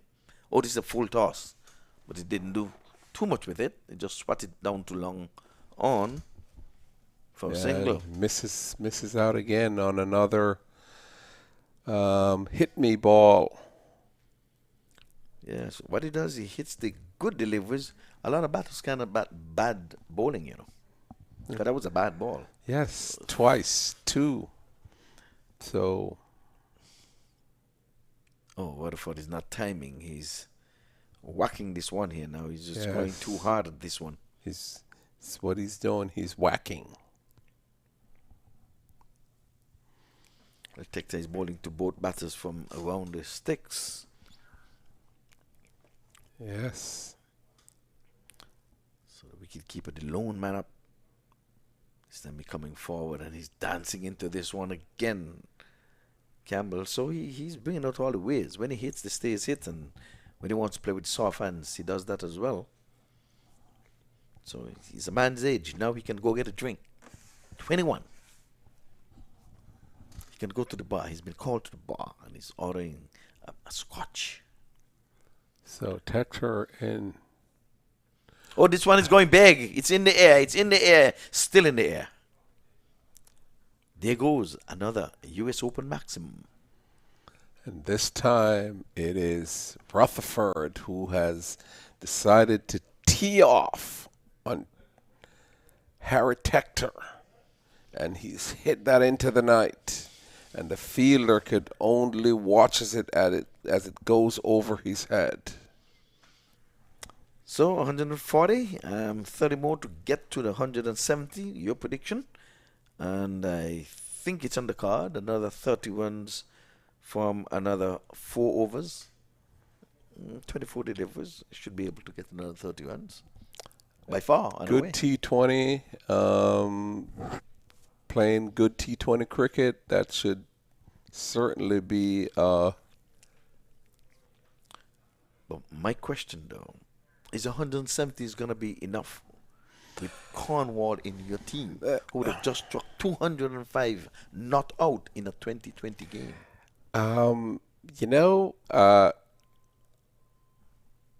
Depending on your bowling, I have seen some awesome opening bowling today.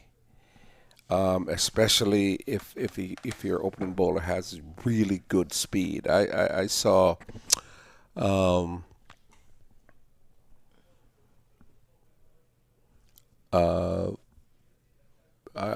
trying to remember the name of the opening bowler who he was bowling ferocious. Today? Yes, earlier today. I was not here then.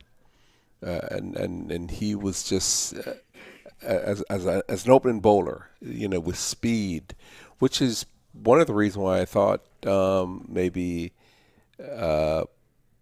Fidel, I thought he was going to start a little bit slower, but then ramp up his speed because the wicket is conducive for speed. It's a good pitch. It is. It is an excellent pitch. Excellent pitch. So Joshua is coming back. He's bowled 2 overs for 15. And so he's bowling sort of a slow medium. Oh, he's taking pace off it. That's good bowling. He was started outside off and going further away, and he slowed it up. If you can only see that again, he tricked him. He went in as if he's going to bowl this delivery fast, and by the time he would have swung, the ball was not there. Yes. Let's see the second delivery. Oh, that's wide outside the off stump. He's lucky to be given a wide there, I can tell you that, because another umpire wouldn't have given it. You see how he followed it and went across there? But that was still pretty wide. Yeah, but he went over. If they can show that again, you're taking this line with you. When you come over here and the ball goes there, normally you don't get that. You see where he's? No, that was. Well, he went over there. Yes. Didn't have one before. I'm telling you, he went over, and then he passed him. I mean, if he goes over here, yes. So if he went all the way over there, why didn't he just play the ball where the ball was? Why is he going on the on the onside, hit the ball over into the covers? Right. So what I'm telling you, once he's coming here, this line moves, so he can go further. On the edge. And it's going too hard now. Yes, and it's going too hard. Right, and Joshua Layler is using his experience to let him swing and miss. So it was Shannon Gabriel. I saw Shannon Gabriel bowling today all out. Not holding anything back because the wicket was conducive for the speed.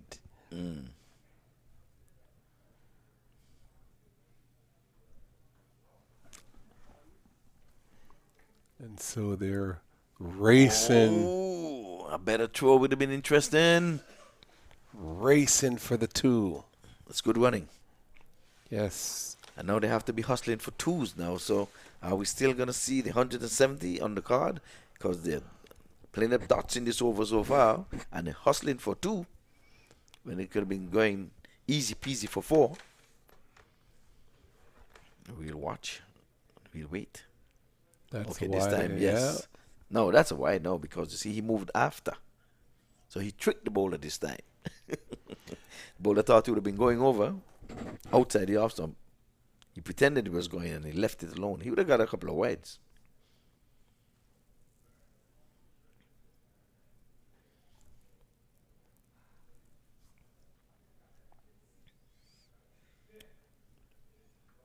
Sam is pulling, he's pulling.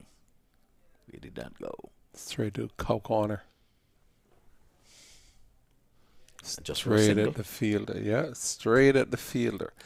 But good over so far. Good over. But you could see the bowler's intent. Everything wide outside the off stump because they have just they do have those three fielders on the leg side, but look at the position of those three fielders. Yes. He's making sure everything is so far outside the off stump that to take that ball over to the leg side, it will take making it perfect difficult. timing. Well, let's see. Waterford, who's on 33? Let's see what he will do with this delivery. He's working it nicely off the legs for a single. And that's a very, very, very good over, believe it or not.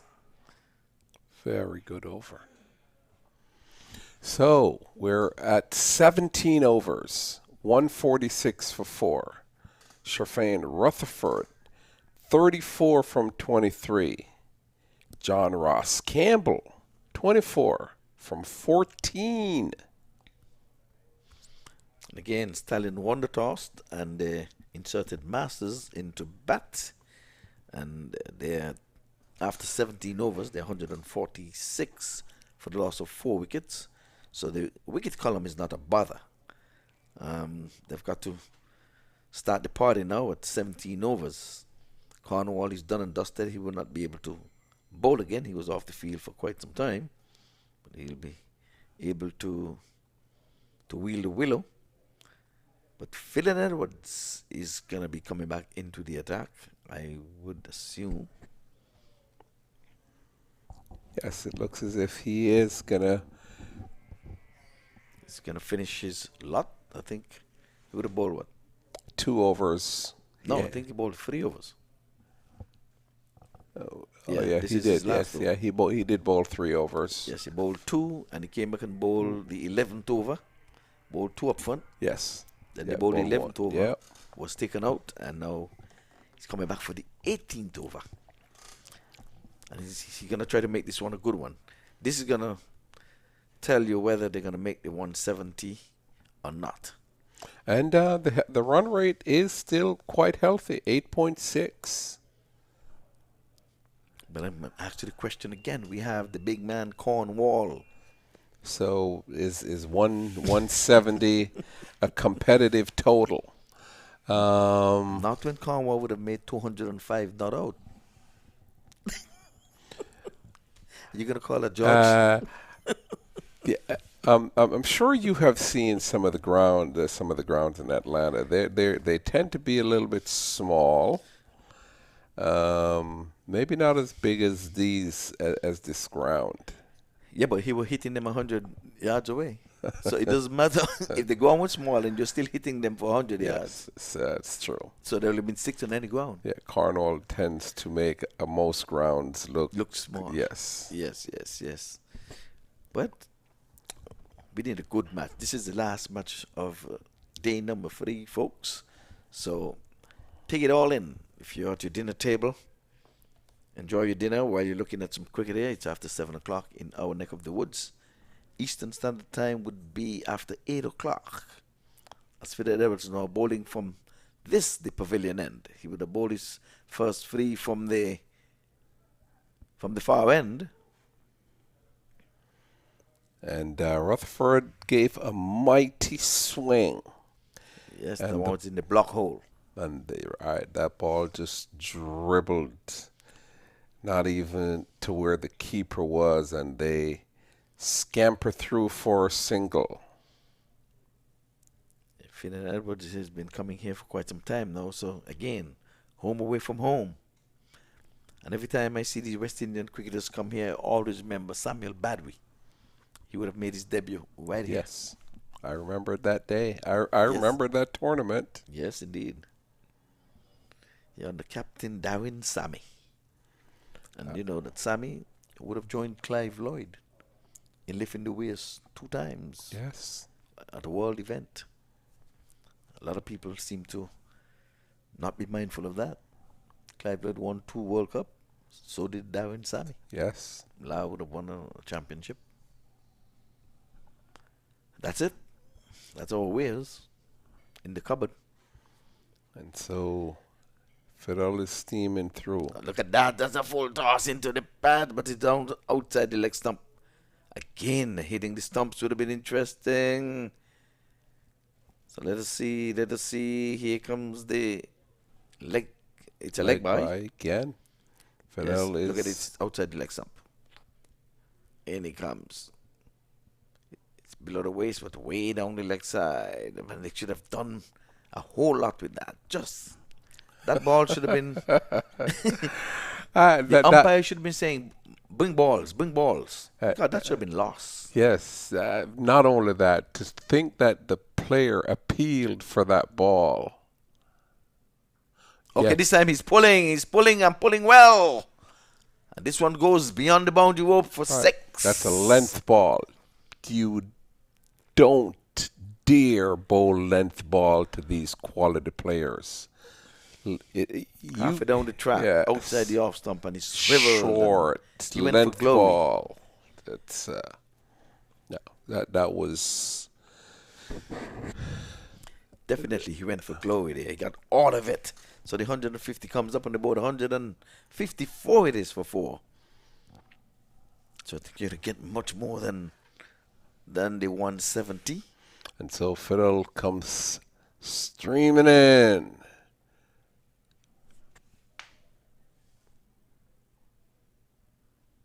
And that was smoked out there into the cover region, into the mid wicket. It's left-hander.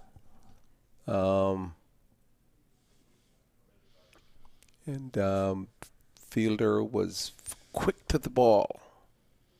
So Hemwaj was the last one out, and that seemed like a long time ago. And he's gone for 54. And this partnership has yielded some 52 runs. So the 50 partnership is on the board, 52. Yes. Came nice and easy.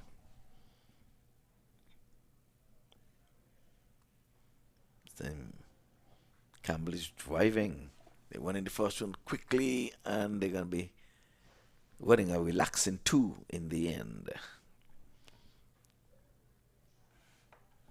So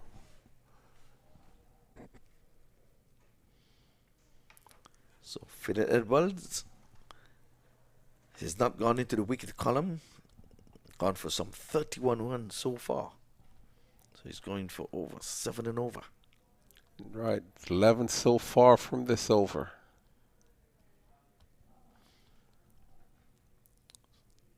So Fidel Edwards, you have one delivery left, and I did say this is going to tell the tale whether they would get to the 170, and I think by far and away he would have sealed the deal. Edwards with his last legal delivery comes in down the leg side. It's wayward, and it's going to be 2 more added. It's going to be wide signal. Yes, wide, yes. So he still has to bowl that, and they got 2. So it's 159, and he still has another delivery to go. Right, so some 11 runs out of this over so far. So Fidel Edwards, the little man from Barbados, the speedster.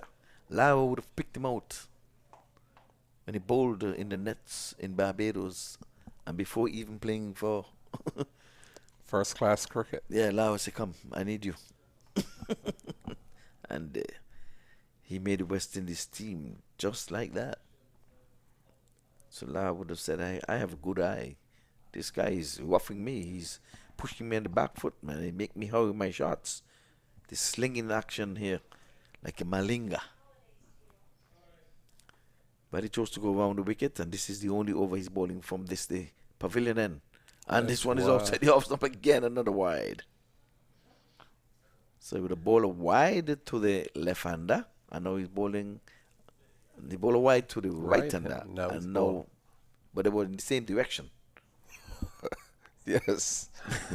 I think he's in a hurry to try to get this over with. He can't wait to be done bowling. Yes, well, his Yorker went wrong. He's trying for the Yorker. But if he doesn't get a wicket here, I will read out his bowling figures for you. And there it is. There it is. Caught behind. That was a nothing shot. Yeah, a nothing shot. A nothing shot. To lose your, to be on 42 from 26. Is it? Did it go? Oh, no, I guess not. It was just a dot. They appealed and... Well, let's see. No, he's not out. I mean... Okay. We're... See? okay. Let's look at the replay.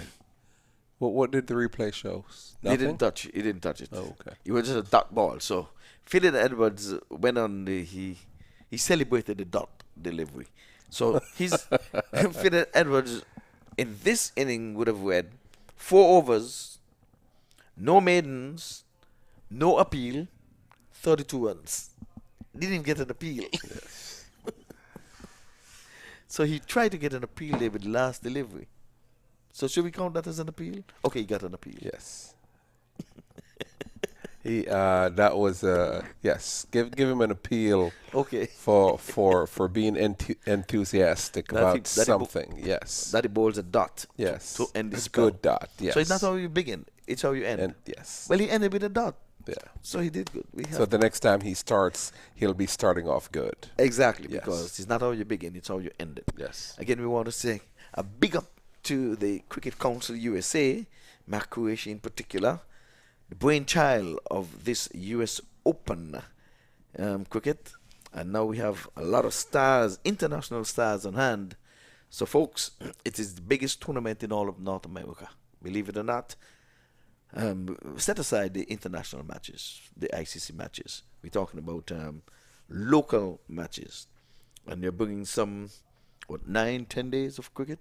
Yes, from the 5th to the 13th. And they had the legends here just a few moments ago. Right, Were you here for the right in legends? October. No, I was in Jamaica at the time. Oh, you if I wasn't in Jamaica, I would have certainly been here because my friend Mahadio's team is the team that won. Oh, okay. Yes, so Okay. Mahadio and Brian Ajodi they're my friends, and so I would have loved being here. Fact of the matter, we're trying to discuss it and arrange it so I am not in Jamaica because I typically go to Jamaica at that time from October 20th through November 1st or the 2nd, and that's typically the time that we have that Legends tournament, and we're trying to figure out how do we arrange it so I'm not gone at that exact time. Well, I wonder what's going on now. Yeah, the umpire's in consultation here, and what's going on? Let's get on with the game now. The umpires are the sole judge of fair and unfair play, but perhaps he's the captain. He's not pleased with something. What? He gave him out or something? What are we doing? The umpires are making a decision. They're speaking to the batsman. Yeah, we have no idea what's going on. We certainly can't see what's going on. Did the umpire send them? I didn't see the finger raised. Philip Edwards appealed. The wicketkeeper appealed. That was the last delivery. We don't know what's going on. But the umpire needs to take take whole charge. of the game. Right. Take charge. Yes, I mean, if you made a decision, the decision. What was the decision? There was an appeal that went up. I don't remember if the dreaded finger was raised. Are they talking about the pads? Oh, you have on the white pads? Yeah, you can't be playing in the white pads. Okay, that's it. I agree. You should not be batting. But they waited until late for that. The umpires were the ones. The cricketers shouldn't appeal for that. The umpires are the ones who should have seen that and said, you can't be having no white pads on here. It's gonna get lost in the thing. But is the white pad? Is it white? No, there are these. Okay, the protocol has been players need to play in the proper uniform. The proper uniform being they should have his yellow pads on. Right. these are the pads that needs to be, and it's been kind of like of an issue going on the whole time, that says proper attire. Okay. Proper attire at all times. You can't wait until later on to do this.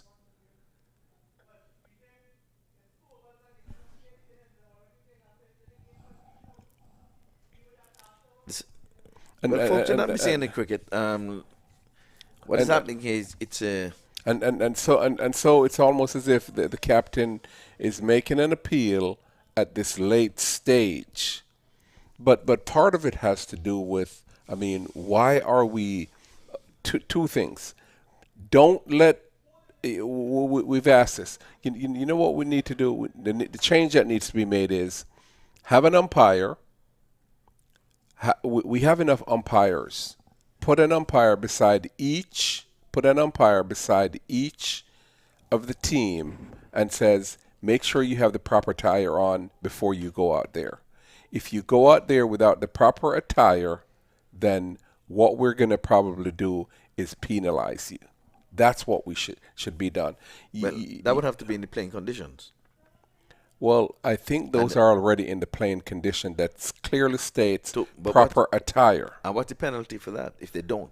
Well, more than likely there are penalties already stated in the playing condition that says there are penalty. So are they going to get penalty runs? Okay, but here is part of the rule though. If you did it and you weren't penalized, then how are you going to penalize me later? That's where you have an issue. If you're not penalizing everybody, then you can't penalize nobody. Okay, well, so when can you enforce it and say, from this day onward, or from tomorrow, or from the playoff stages, or from the knockout stages? If it's there in the rule, it should be applied at some stage. You just can't have it there. The answer is yes and no. But if you've never penalized me, how do you in all good honesty come and says, well, oh yeah, from this point on I'm going to start penalizing you? No, you cannot continue with the wrong. If I missed a no ball, it was clearly shown in replay. I missed a no ball as the umpire. I should allow the other team to bowl a no ball. That's a different concept. This is about having players come out with pads. Okay, well, back to live cricket. Let's see what's happening here now. Weatherford on 42. And this time he's going in the air. There's a man down there. But it takes the catch, but beyond the boundary ropes. It goes for 6. No, it goes over his head, as a matter of fact. It would have taken Andre Russell or Pollard to pull that one in. It would have taken maybe two of them, one standing on top of the other one. That too. So that was John. So that was Campbell. Ross Campbell. So Campbell is on strike. And this time he's going again after him. But this time on the ground, and he's not timing it as he would have liked. And so that was Joshua Layler into Campbell, who hit a massive 6, and then that's right, 165. He's on 34 from 19. His first delivery he got, he had whacked it out the park for 6. This bring Rutherford now, who would have caused the delay in pads, right? What did Rutherford? Yes, it was Rutherford who caused the delay. This time he's working this one off the pads and down to the boundary. It goes for 4. He's flicking this one nicely. Yes, nice timing. Proper timing, proper direction. He really knows how to dissect the field. That's right. And we're now at 1. He got 4, and he was on 42. Yeah, he's not. I'm telling you, he's not doing the score. There was a time when it was 159.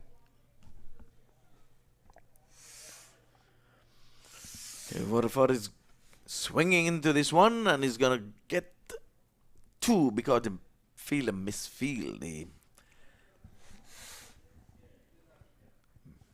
171. So that's a Rutherford 50 is for on Waterford. 50. 50 comes up from 29 deliveries. So would it pass our good friend there, Hemwedge? Hemwedge would have gotten 54. And he was the last man out. So he's 1 strike away from equaling or going past Hemwedge. He's going after him again, inside out. He's going to get 4 more for this one. Was outside the off stump. He was down on his knees and he was hoiking it over the slip cardian. Came off the outer portion of the bat. But anyway they come right now, he'll take it. There it is. There's no third man, so there it is. He's equal the top scorer. He's on 54. The partnership of some 74. 177. Your 170 is on the board. This time he's pulling, and he's pulling well. And this one is going to go... Just barely over the boundary. It just barely went for 6. Well, if it just barely, if it went a long way, it's still going to be 6. So it's 183. He came off the high of the splice of the bat. He didn't get it from out of the meat of the bat. But a 6 is a 6. It doesn't matter whether you hit them out of the park. So after 19, we're at 183. So the high score for the tournament so far has been 188. Okay, well, that's going to be overhauled. At 181, 7 runs away. Last over coming up. Stallion, why would they win the toss and insert Masters into bat? Because no team that has batted, only one team chased and won. Only one team that has not chased has not won. Oh, and okay. that was a team that made the 188. They won. Every other team that has chased have won. Okay, so let us see. So chasing team have won almost every match. So that is unless you probably make over 180. Somewhat. How much runs came off that over? Some 20, 26 or something. Quite a bit. Quite a bit. Some 20 something. Was really expensive. So the last over will be bowled by Shalwick. Yeah, he's gonna be coming at that time when the batsmen are going after every bowler. Stroked this one nicely down too long on. That's Campbell. Thought he would have tried to get 16 out of this over to bring up his 50 as well. But he's going to bring Rutherford on strike. It'd be nice to see him come out with a not out. You spoke it into being. You said this guy should have played for the West Indies. Now he's putting all his ways here to show I still got it. He does. He absolutely does. He has proven time and time again that he has a skill set. Well, one Cardinal Mills will be agreeing with you. This time he's going inside out. It's going to go for maybe another double, 2. Yes. Did not time it as he would have liked, but he got it over the infield. And he brought the long off into play. So 184. And he's on 60 from 32. Trying to get past 188 to get the highest score in the tournament. Yes. 4 balls to get to do that. I think it's a given. This time he's going big. And it's gone. It's gone. It's gone. Yes, it's out of here. Another US Open maximum. And we're definitely at the 188. And that was a magnificent 6. Here it is. Sherfane Rutherford on 60. He should be on. He said pads or no pads. I'm wheeling the wheeler. Yes. Color or no color. I'm wheeling the wheeler. 19.3, 188 for 4. Ooh, he's edging this one. Ooh. That was a French cut. And he missed out. He cannot believe he missed that. Yeah, the bowler was 189. 2 balls to go. From 33. He is 65 from 33. And Campbell can only get to 47. Yeah, If it's two maximum. Two maximum. Yeah. I thought he would have tried to get most of it, get his 16 in that over. But nonetheless, Waterford made good use. That means driving again.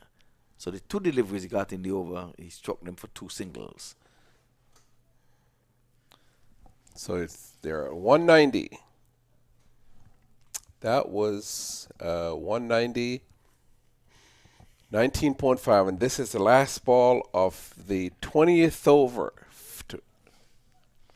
So 190, that's the highest total realized in this tournament, the 14th edition.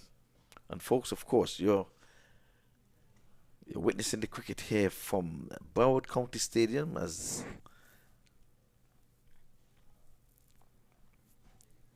she has to reload and come again. 190 for 4. And Shallowick wanted to see exactly what it is that Rutherford plans were, and he thinks he knows. Comes in. Oh, that's a wide delivery. That one is as broad as Broadway. Yes. I'm not so sure that wasn't a no ball. Yeah, it's almost off the thing. Well, I think he dropped within here. 11. Yeah, he dropped about here, so he'll have to drop out here, off the pitch, to be called a no ball. Another French cut. That was pretty good. That was pretty good. Yeah. Yeah, he hit that. Had he let that go, it would have probably been another wide. So that was, once again, really good attempt. 192 for 4 from the 20 over. Shallowick, 4 overs, none for 2 wickets, 34. So here's the total. Stephen Taylor, 9 from 14. Hemorrhage, 54 from 32. Nitish Kumar, 1 from 2. Anthony Bramble, 16 from 17. And Sherfane Rutherford, 66 from 34. And John Ross Campbell, not out, 36 from 21. Their total, 192 for 4. In the bowling column, not much to read about. We have Shalwick. He got 2 for 34. He went at strike rate of 8.5. We each for Joshua Taylor, got 1 for 42. And Harry Tector, 1 for 33. And that's all she wrote. 20 overs done and dusted. Extras 10. 192 for 4. We'll be right back for the one chase.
Situated in Central Florida, in the same county as Disneyland, Indian Lake Estates is within easy reach of Orlando, Tampa, and the Space Coast. Indian Lake Estates is a gated private community covering 10 square miles right next to one of the largest freshwater lakes in Florida. Entering through the gates, you soon discover an 18-hole championship golf course, a 9-hole executive golf course, alongside tennis, pickleball, and basketball courts. And when the games are over, why not relax in the estate's 23,000 square foot clubhouse, have a drink at the bar, or dine in the restaurant looking over the golf course. On the western side of the development is Lake Walk on Water, a 14 square mile translucent freshwater lake that is every fisherman and boater's dream come true. And once at the lake, you'll discover the longest freshwater pier in Florida, a perfect spot to fish or just watch the stunning sunsets next to the abundant wildlife. Indian Lake Estates boasts a variety of half-acre buildable home sites extending from the golf course to the lake, including lake access canal lots. All lots come fully deeded as well as inspected for wetland and flood zones. Owners can use all the facilities without having to build. Caledonian offers a limited number of buildable lots with significant investment growth potential. Make Group Investment Project. For more inquiry, call us at +1 561 392 4800 or visit our official website www.makegroup.com.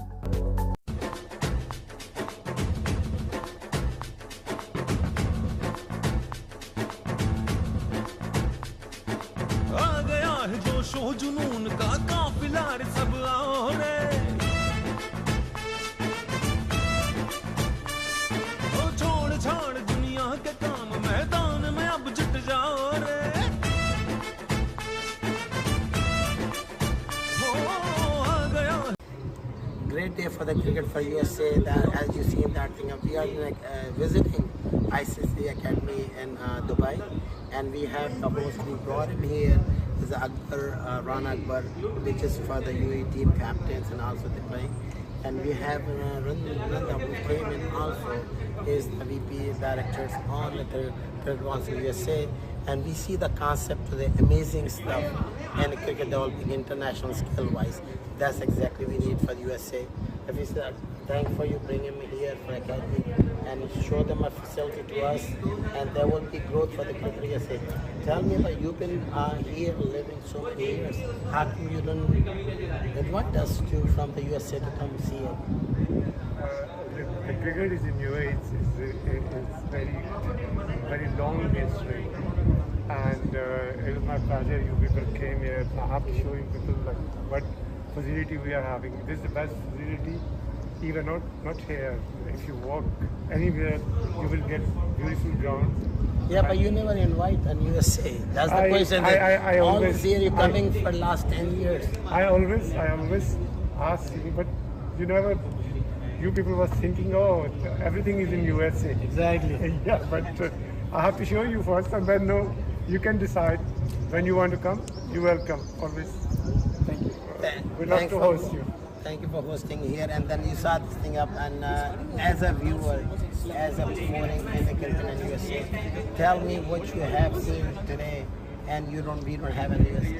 Yeah, what I've seen is an integrated sports academy having all 10 dimensions of any sport.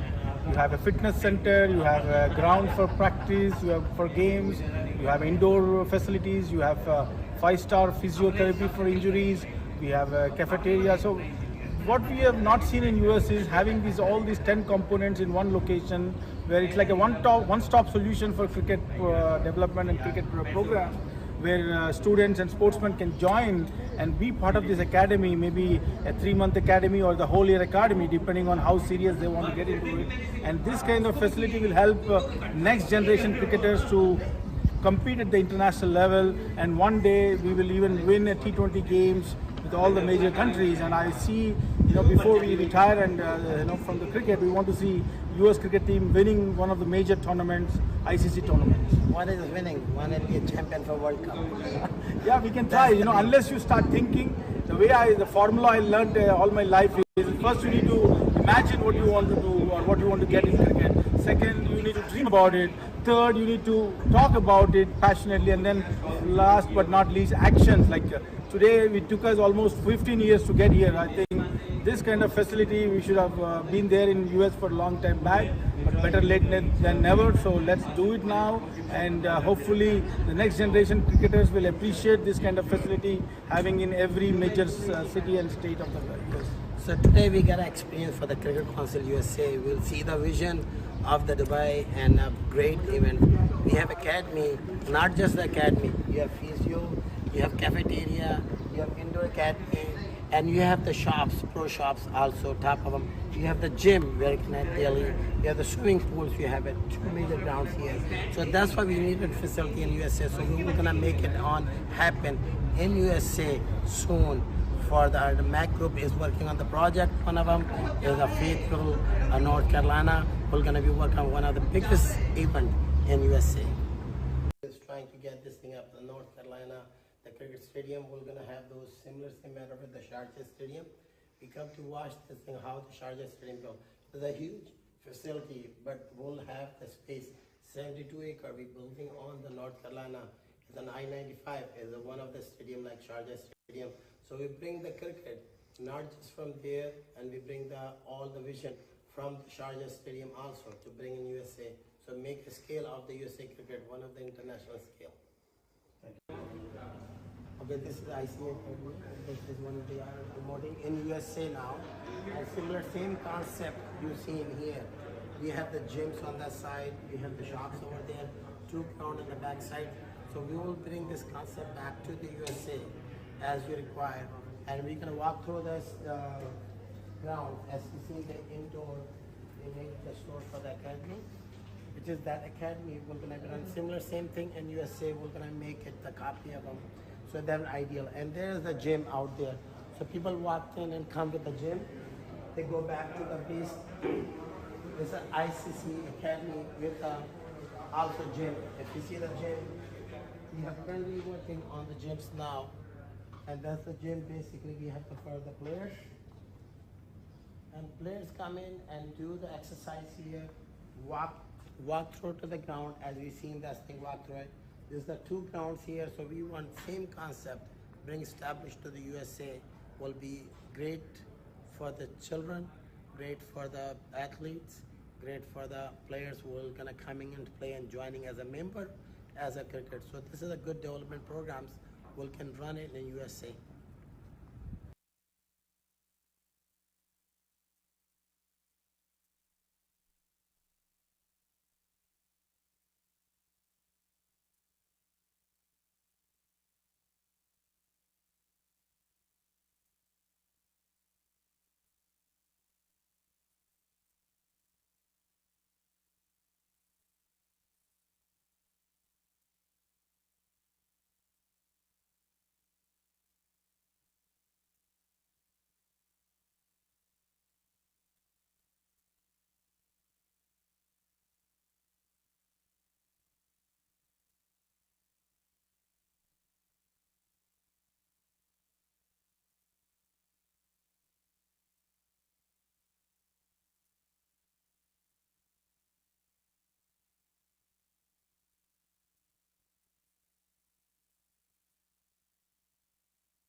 Welcome back, and the one chase is going to be starting momentarily. 193 to get. Masters, 192 for 4 from the 20. Welcome. Prahlad Manabushi. Prahlad. Well, we'll be doing the first 5. I have Henry alongside Prahlad here, and proceeding will be getting on the way. We had a slight delay, so we want to apologize to the viewers out there. But we will be on the way shortly. Looks like we are in for some fireworks now. They'll be chasing Stallions. Cricket Club will be chasing 193, and Martin Guptill and Saad Ali taking the opener and the non-striker. Martin Guptill taking the strike. Yes, well, Guptill didn't fare too well in the opening day, but let's see. He's going to pull it all his ways. If it's needed any time, it is now. Singh is on the way. Right arm over. Outside the off stump. Taken there by the wicket keeper there. Attacking. Slip. Gully. Point. There's a third man in place. Extra cover. Mid off. Those are the men in the offside. In the onside, we have a fine leg, a short mid wicket, and a mid on. Trying to defend 192. Masters winning the toss. Asking. This is like a virtual playoff game. The winner of this match has a great chance of advancing to the next round. So it's a do or die game for both the teams. So you win, you're in. Pretty much. Pretty much.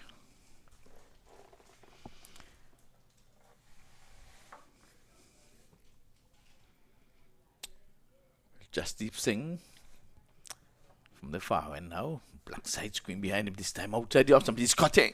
Beautiful fielded. The fielder saved a certain 4 there. Great fielding.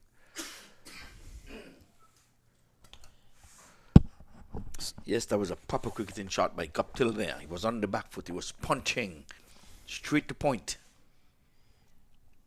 Once he would have gone past him, he would have been in business. 2 dots on the trot.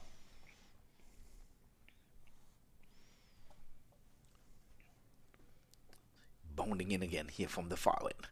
This time he's playing it again, and it goes to extra cover. Misfield. So they're underway. Either relaxing 2.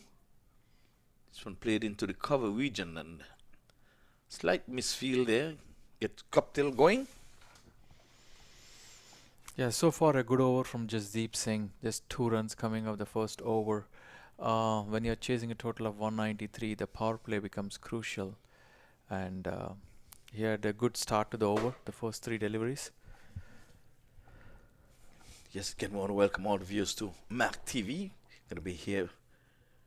This time he's opening the blade, not timing. Looking for overthrows. Non-existent overthrow.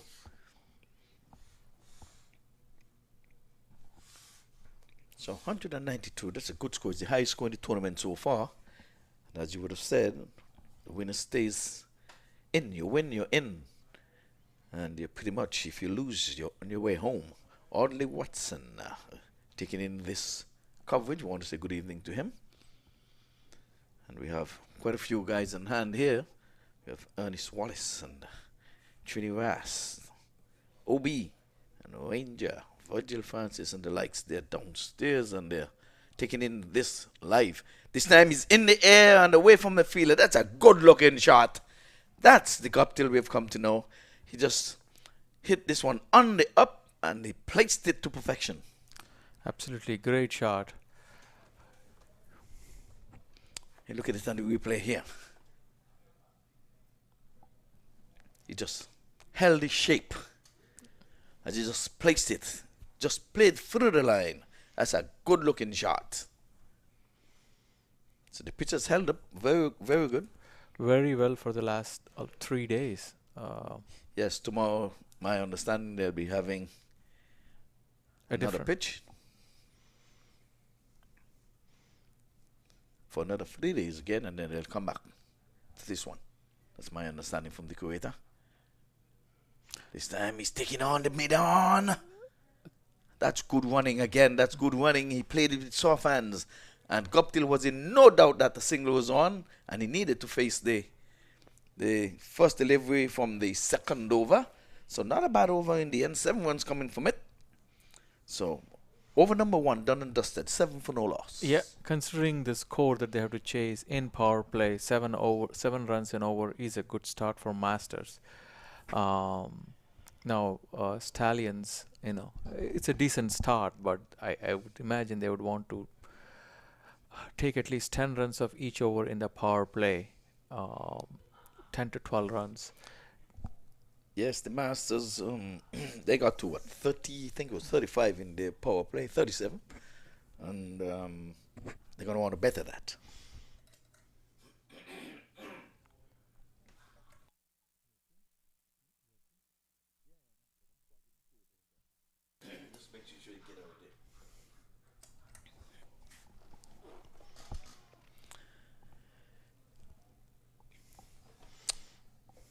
So we're going to have Mario Shepherd. He's going to be, only this time, Guptill is opening the blade again and playing a good looking shot, but can't get it past point.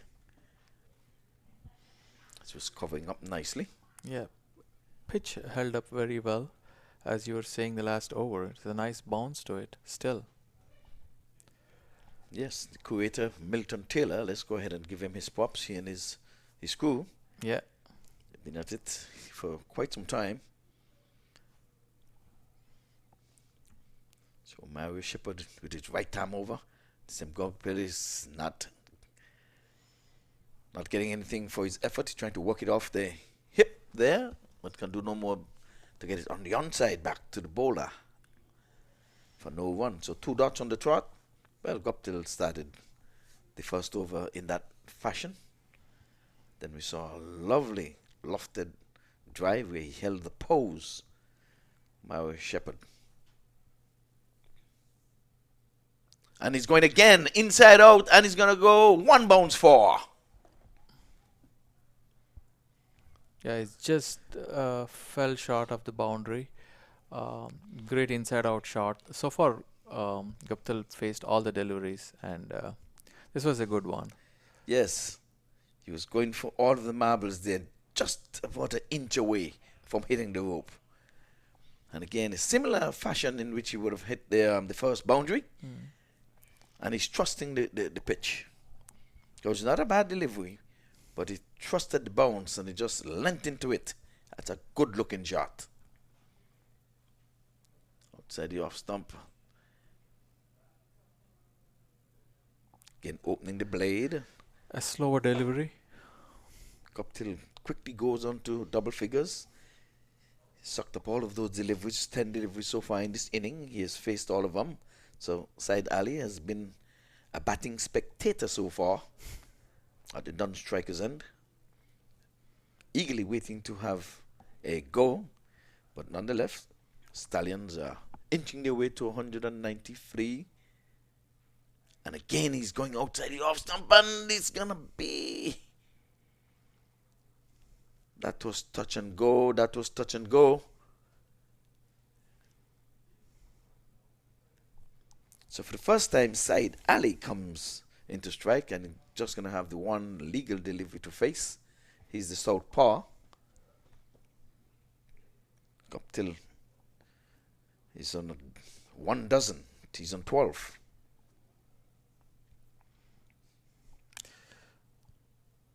Guptill is scoring at a pace of a run a ball. Saad Ali getting ready to face his first delivery from Mario Shepherd. Oh, and he's doing well for himself. He's getting off the mark. He's going to get off the mark with a boundary. It's going very, very close to the boundary. Did he make a successful attempt in getting it in? I think he did. Saved his team at least a run outside the off stump, slashing outside the off stump. Good looking shot. There was a foot chase here between runner, fielder, and ball. He slowed up just before he got to the boundary. And here it is. Just before he touched the boundary ropes. Good work there. Good camera work as well. Again, we want to give the Wadi Lalman and the production crew all the kudos. That was good camera work there. Yeah, I mean, these are the fielding effort that sometimes can come in handy later in the game. That 1 or 2 runs that he saved can come in very handy. He saved 1 run. 1 run. Yes, they had 4 written all over it, and he just put in the dive. So this time he's going to be facing the first delivery of the 3rd over. So Guptill now becomes the non-striker, sporting the number 24 on his back for the viewers out there. Martin Guptill out of New Zealand.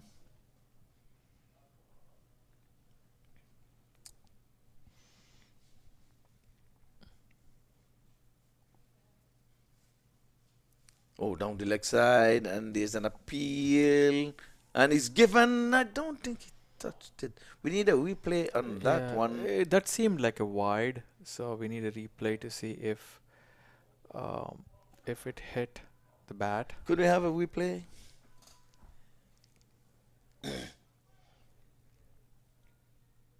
Was a delivery going down there? Let's look at that. Have a look. Sing balls outside. Pitching outside the leg, didn't hit the bat for sure. Came off the pad, and yeah, at least we don't have an ultra edge, but with the naked eye, it felt like the ball didn't hit the pad, neither the bat nor the pad. So it's unfortunate for Saad Ali. He's gone for 3 of 2 pitches, 2 deliveries, earning Jasdeep Singh his first wicket. Yes, so wicket number 1. He's gone back in the hut, not a happy man, and the replay would have shown that he has good reasons not to be happy, but the umpire say, you've got to go. We don't know where you're going to go. Again, shine it down there. And the umpire seemed like he was bullied into that. Yeah, if you seemed as if Singh bullied him into that. He was really walking away. Look at it. On the leg side. Look at the willow. Bat is nowhere close there. No pad, no nothing. What are they shouting for? See? You could see the dismay in Martin Guptill's face Martin as well. Guptill is saying, I can't believe you. Are you serious? Are you kidding me? Look at the pose. Are you blind? Are you deaf? Guptill is saying here, let's look at this picture. What is Guptill asking him?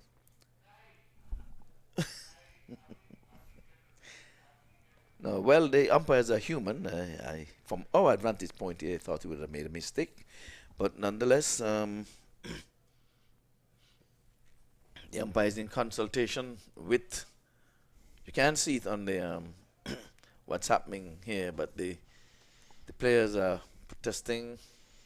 Yeah, it seems like the Stallions management is protesting, asking and urging them possibly to look at the television replay, to consider the petition. This is serious business.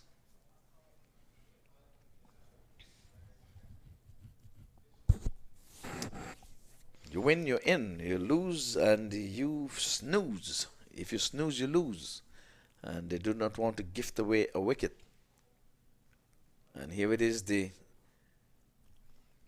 coordinator for the umpires got into it. Here it is again, and we'll see this over and over.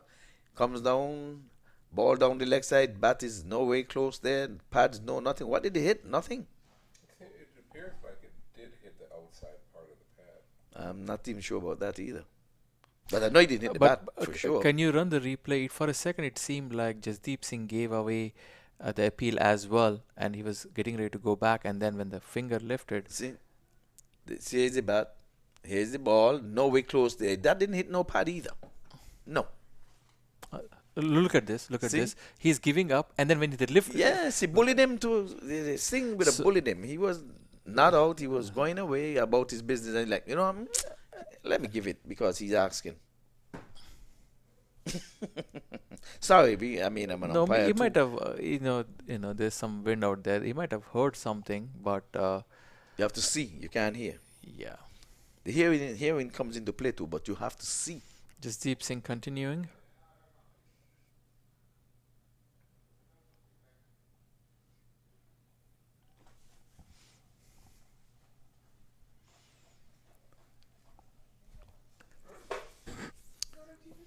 Stallions under pressure. Losing one wicket, not in the fashion in which they would have really wanted, but nonetheless, it goes down in the scorebook that he is out. I sure probably caught behind. He couldn't be leg before for sure. Could not have been that. Nonetheless, cricket goes on. This is the 14th edition of the US Open. This time he's covering up and can't score.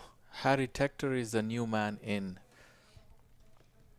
He's batting high up, and we had reports here that Cornwall, he's suffering from the flu. He would have left the field earlier today, and I think probably, I don't know if he would have spent enough time on the field to open the batting, but he's suffering from flu.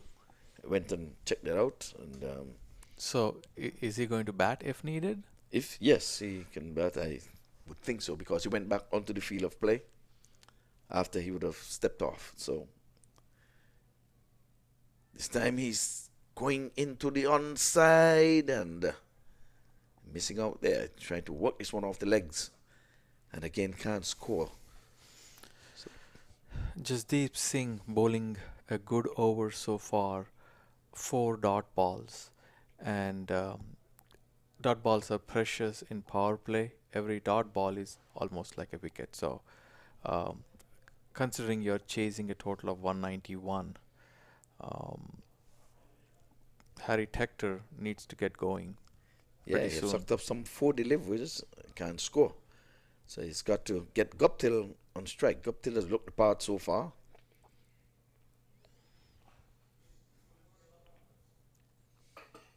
Struck 2 lovely boundaries. This time he's driving. And Guptill goes because he is run out.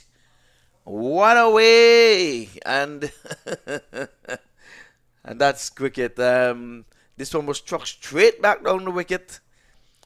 And the bowler got his fingertips onto it, and the ball ricocheted into the stump, found Guptill out of his crease, and he has gone run out. Wicket number 2. 15 for 2. That's unfortunate for Martin Guptill.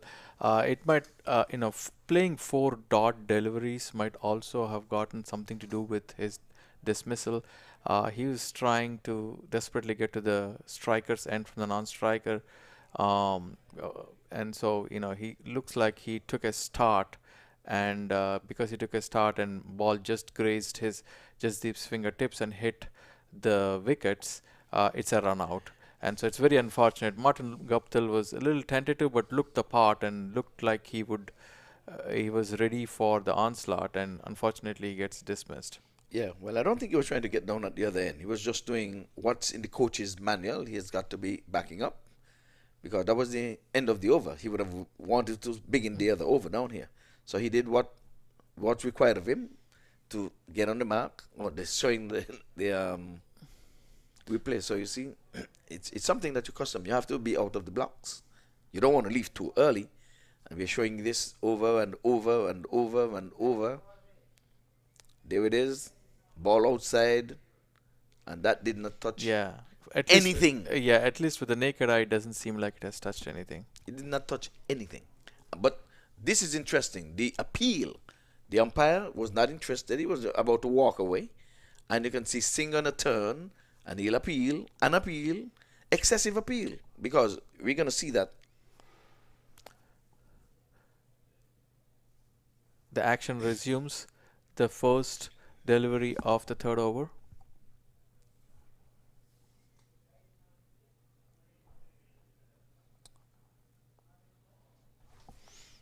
There was a big swing there. Big swing. See, look at this. Umpire was going to be walking away. And the excessive appeal just is got to be out. This time the batsman getting on top of this one. Good bounce coming here from the pitch as he opened the blades and gets off the mark. So two relatively new batters. Hector is yet to score. He have sucked up some 5 deliveries. And the 5th delivery, he would have seen his partner Guptill run out, unfortunately. At the non-striker's end, backing up a bit too far. But Samit Patel, he is underway. He's 1 from 1. Still no Cornwall, Joaquim Cornwall. Down the leg side, and this time out of the outstretched reach of the man up in the short fine leg, and it goes down to the boundary for 4.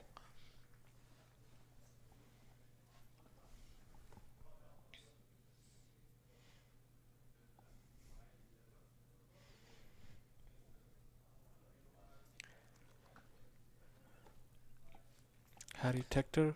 So he gets off the mark finally with a boundary.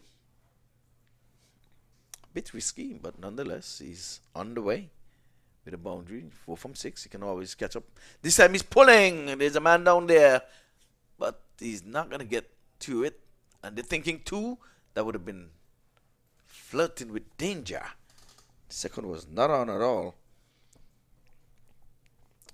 So he got a top edge there as he was trying to swivel and pull. There's a deep backward square leg, but he got it just over the reach, out of the reach of the short fine leg. So Kyle Phillip, another local boy here. Down the leg side, he's flicking this one. He's flicking it nicely. And this one is going to run into the boundary for 4. So Kyle Phillips straight down the leg side. And all he had to do is to get some wheel on this one. Was badly lined. Worked it around the corner. That was a good flick by Samit Patel. And Kyle Phillip has given 11 runs in 4 balls. So Stallions are slowly getting back into the power play mode in spite of losing 2 wickets, the openers, unfortunately. Yes, well, it's a long way for them to be. Oh, down the leg side, that's going to be a wide. He took pace off that one. He was trying for the slower one. Perhaps slipped from his grasp, but keeper is saying you're trying too many things. You just need to just keep it simple. You know the kiss, keep it simple, stupid.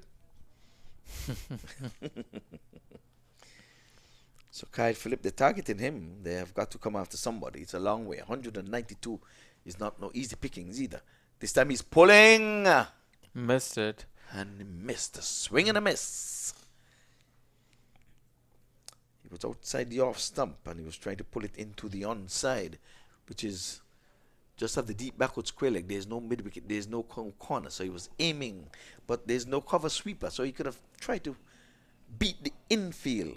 However, the Masters, they're on the attack. There's no slips, but there's a gully, a point, extra cover. And this time he's going backing away into the onside and trying to get it through the offside, but can do no more than to end with a dot. 4 overs, 27 for 2. Stallions need to get 166 in 96 balls. They need to first take advantage of the remaining 2 overs of the power play, stabilize, and then go for it. Yes, indeed. Well, it could be had. It's 2020 cricket. And again, to all viewers, happy that you would have stuck with us throughout the day. This is the last and final day. Final match of the day, I beg your pardon. And tomorrow we do it all over again with another 3 matches. Start time, 10 o'clock, local time. So, MAQ TV. And when you're coming tomorrow, make sure you bring along a friend. And of course, we're coming to you from the beautiful city of Lauderhill, right here in Broward County. So, Mario Shepherd is going to be bowling his second over. First over went for 8. Not a bad one. Great atmosphere at the Broward County Regional Park. It's a lovely park. We're under lights here at Shepherd. Oh, he's pulling this one. It's in the air. And where did it go? It disappeared in the night sky. And it went for 6. It went for a 6 and went beyond the floodlights, beyond the main floodlights, almost by the all of it. It went over to the cow corner. Cow corner by the scoreboard. And again, they're trusting the pitch, and that's good. That's good. It's a good batting strip, good bounce, good carry. Great bounce, and the pitch has held up well, and it's even. And so Tector, that was a good-looking shot. I'm telling you, he got all of it. He was premeditated, you can tell. This time he's working this one into the onside for a single. So good cricket all around. This brings Patel on strike, 34 for the loss of 2 wickets.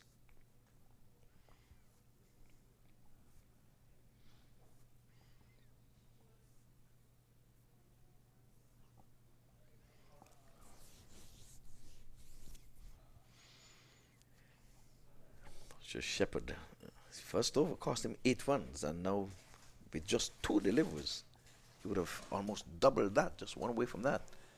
Ooh, this time he's playing this one around the corner, but there's Kyle Phillip in the long leg area, once to his left.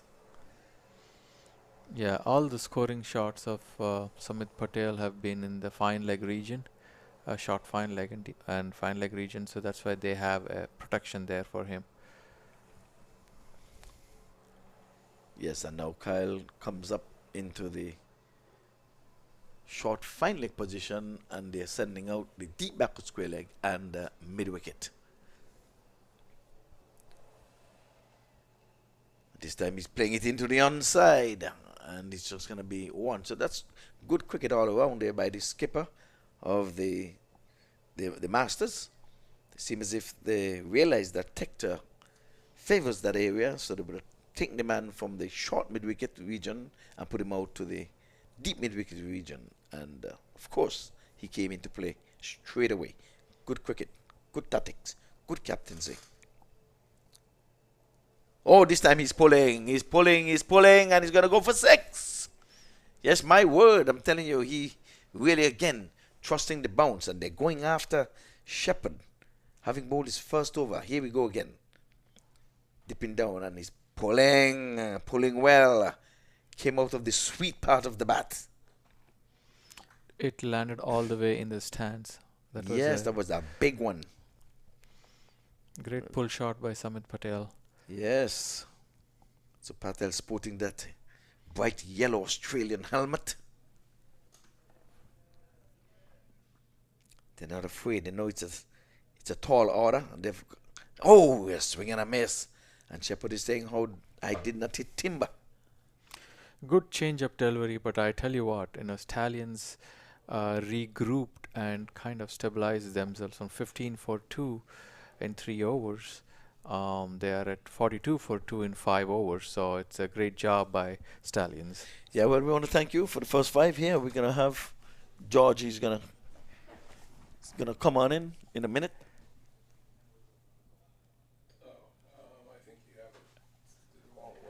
Okay.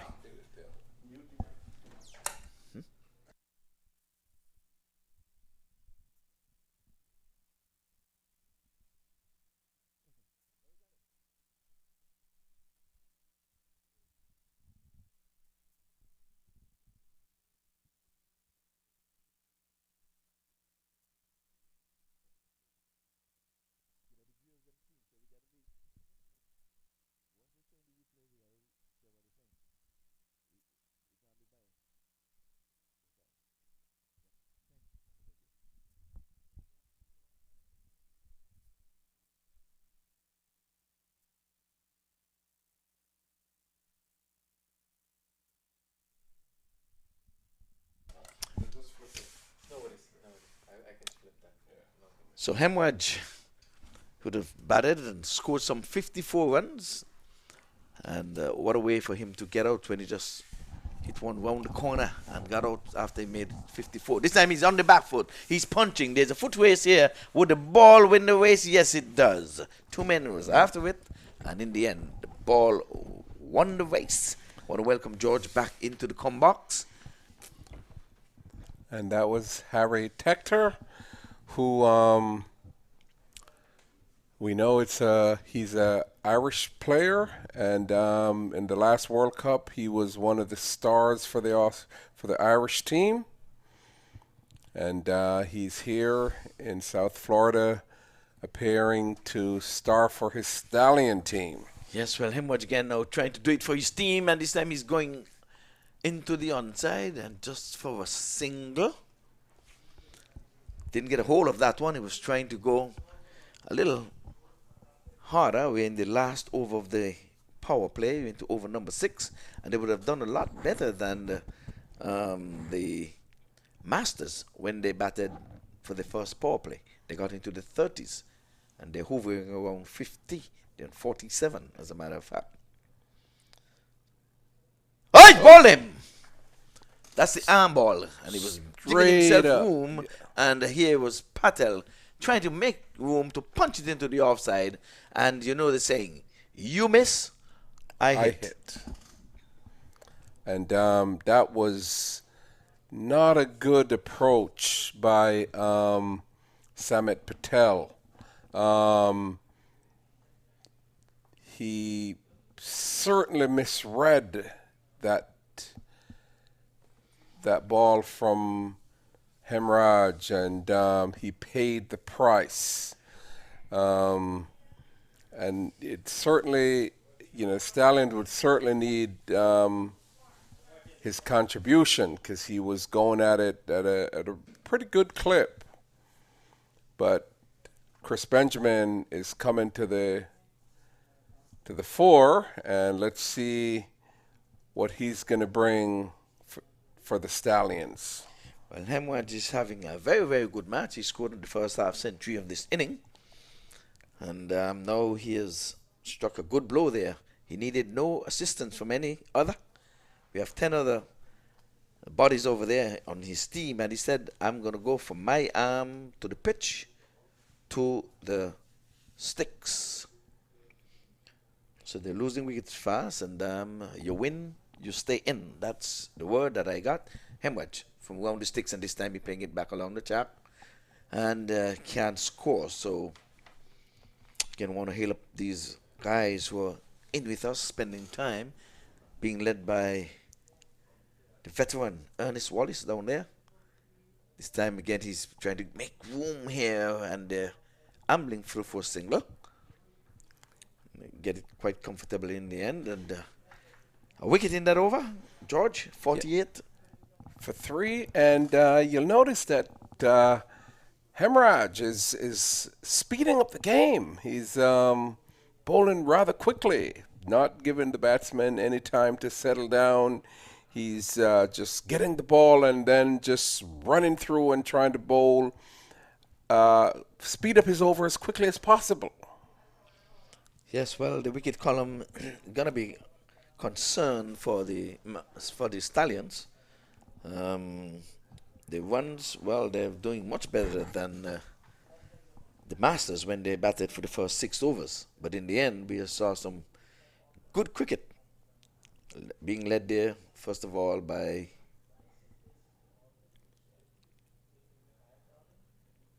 Hemraj, and then Rutherford.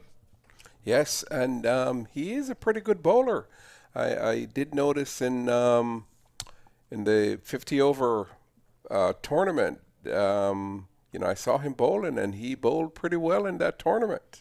Well, he's putting number 50 in his back, so he said, I've made 50. Hemraj made 50, got a wicket, so I want to make 50 and get a wicket also. He starts with a dot, so he's just spot on. So there's a race on for the player of this match, I guess. Hemraj with 50, Rutherford with a 50, but Hemraj has gone one better with a wicket. Yeah, but Rutherford did make 60. I think he had 64. Yes, not out of that, but what we're saying here now is that Hemraj is in the wicket column already. Yes. So his all-round performance might very well stand for something. Yes. But it's 49 for 3. Again, folks, we're on the lights, and we're happy that you stayed the course. Been here from morning on MAQ TV. George been doing it and doing it and doing it and do it again. And but Hemorrhage, we both know he's open bowled in CPL. So he's been known to do it both.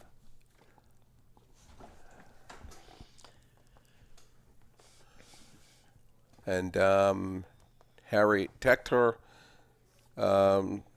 stroked that gently into the short cover in the mid-wicket region, and they ambled through for a single.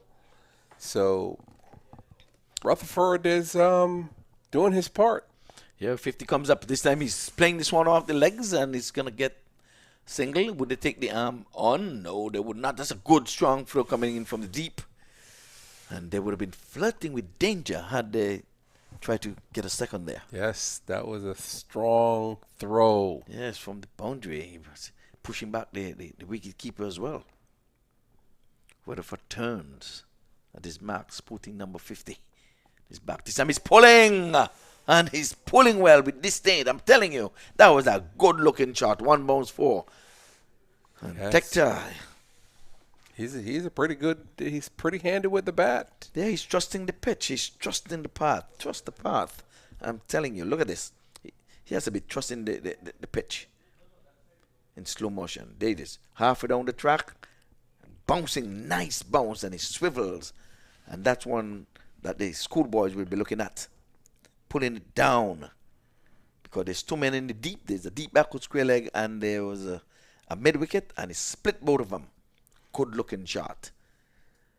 It's the end of the over, and Rutherford gave up 8 runs in that over, but the run rate is 8, but the required run rate is 10.5. So at the end of 7, the Stallions are 56 for 3, and Harry Tector is on 24 from 16, while Chris Benjamin is 3 from 5. Tector looked the part, and I can say if he stays there, it's going to be quite interesting. But Hemorrhage will continue. 1 for 6 from his first over. He's having a good match so far. Lived a charmed life when he batted, but no fault of his. He wheeled the willow and got a well-deserved half century. Now he's coming inside out here, and he goes for a boundary from the first delivery. And again, Tector. Yes, is being very aggressive because he understands what is required. Need at least 1 or 2 boundary every single over. I think the schoolboys need to be looking at this guy. That's how you use your feet to the spinners. West Indian need to take a page out of at least that stroke. He used his feet. He danced. He's like a ballet dancer. I wish you can see that again maybe sometime throughout the thing. You get it all here. See, he's making room outside the off stump, and Hemorrhage is following him, and they're going to be taking on the arm. No, that's good feeling there. They feel sprinted in like Usain Bolt off the deep mid-wicket area. And they thought of 2, but it just remained a thought. That was. I thought at first I thought I was Usain Bolt sprinting. Oh, they say he's swinging, he's sweeping, but just for a single. Yes, the 2 batters they have a plan. Both Chris Benjamin and Harry Tector recognize the urgency of making a required run rate of 10.5.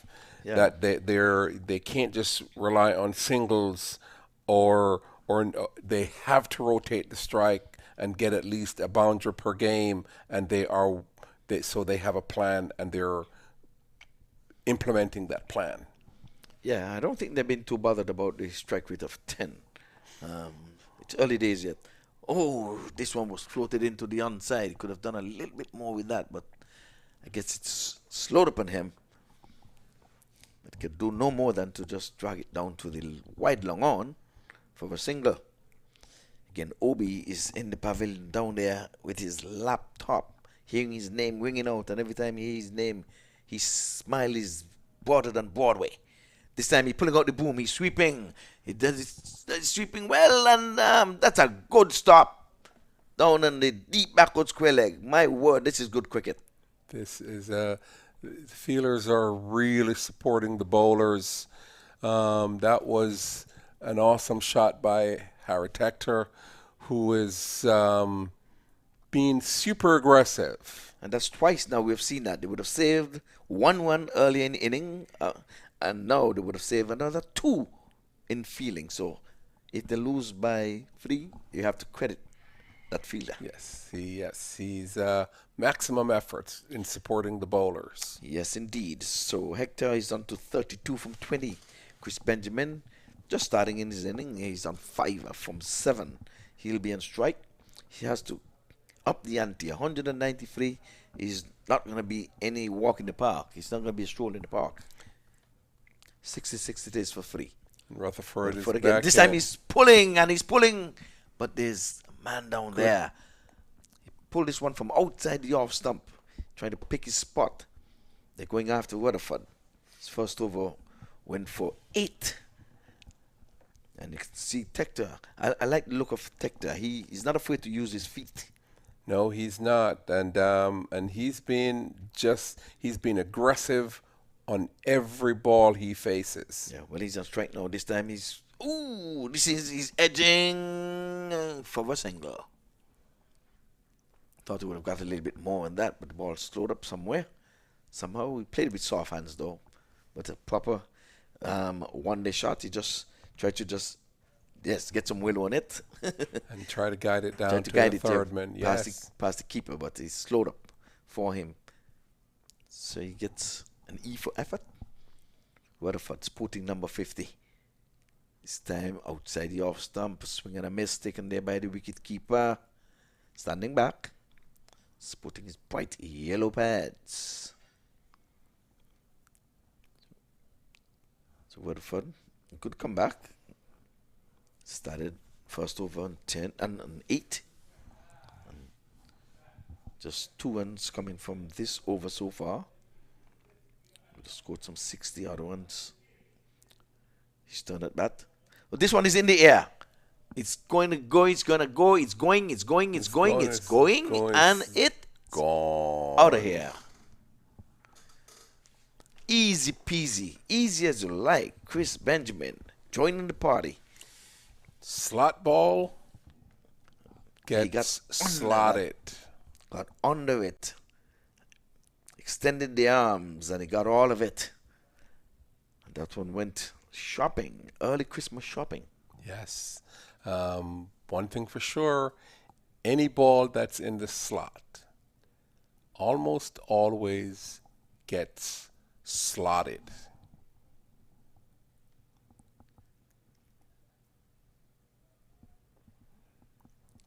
Umpire is making sure. So here comes Rutherford in.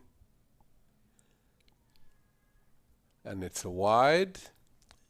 Both bowler and wicketkeeper appeals. They're trying to adjust his thing there. Both, yes, trying thing. But this time the umpire would have none of that. Nope, he will definitely have none of that. It's he was convinced, he was convicted that it was a wide down the leg side. Nothing touched. This time he's trying to tug this one from outside off stump again. That one kept a little low. Trying to bunt it past the mid-on and the short mid-wicket. And once you could have been in business there. Where is the long on? Yeah, the long on is, and long off there. They're pretty wide. Yeah, but we have a third man. No, we don't have a third man there. Nope. Ooh, this time he's that's one of cheeky. You gotta get 4. Yes. You were just asking if they have a third man, and he reverse scooped that straight to the third Exactly, that's what man. I'm saying. So he picked out, he said, he must have heard us in the comment box saying, there's no third man.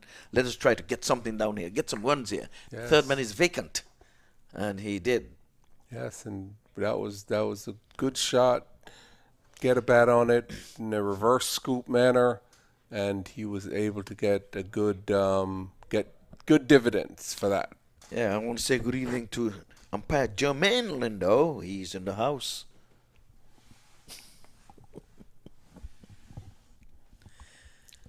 Yeah, senior umpire in this part, official ICC umpire. So 79 for the loss of 3 wickets. Stallion trying to make their way to 193. The winner stays in, and the loser pretty much is on their way home. They'll just be playing the other matches for academical interests. But in terms of getting into the playoff, I think the loser of this match is going to just pray that one of the other team drops out or something like that. We have spin for the first time. No. So right yes, arm, we I have should say right arm spin for the first time because. Right. And it's Hayden Walsh Jr. Yes, of West Indies current player. By way of New York. Yeah, he was playing a lot of cricket in New York and, decided to try out for some international cricket. And before you know it, he was on the West Indies team. Sammy's on driving for a single. And I say that they can be using him in the same manner they would have used Badri when we played our 2020 cricket on the Darwin Sammy. They could have been follow in that fashion to use your leg spinner to continue opening your bowling. But the chop and change and drop and change, I don't know. But bowl them! Bowl them! Seem as if it's the googly. That one came, that's the wrong one. We'll have a look at that again as Benjamin was hoodwinked. We look at that again. Walsh. Yes, that's a googly. Yes. That's the wrong one. He came right back in. He played for the leg spinner. And he's knocked him over. 80 for 4. Benjamin, a good knock. 16 from 13. But he needed to stay a little while longer. That was Walsh.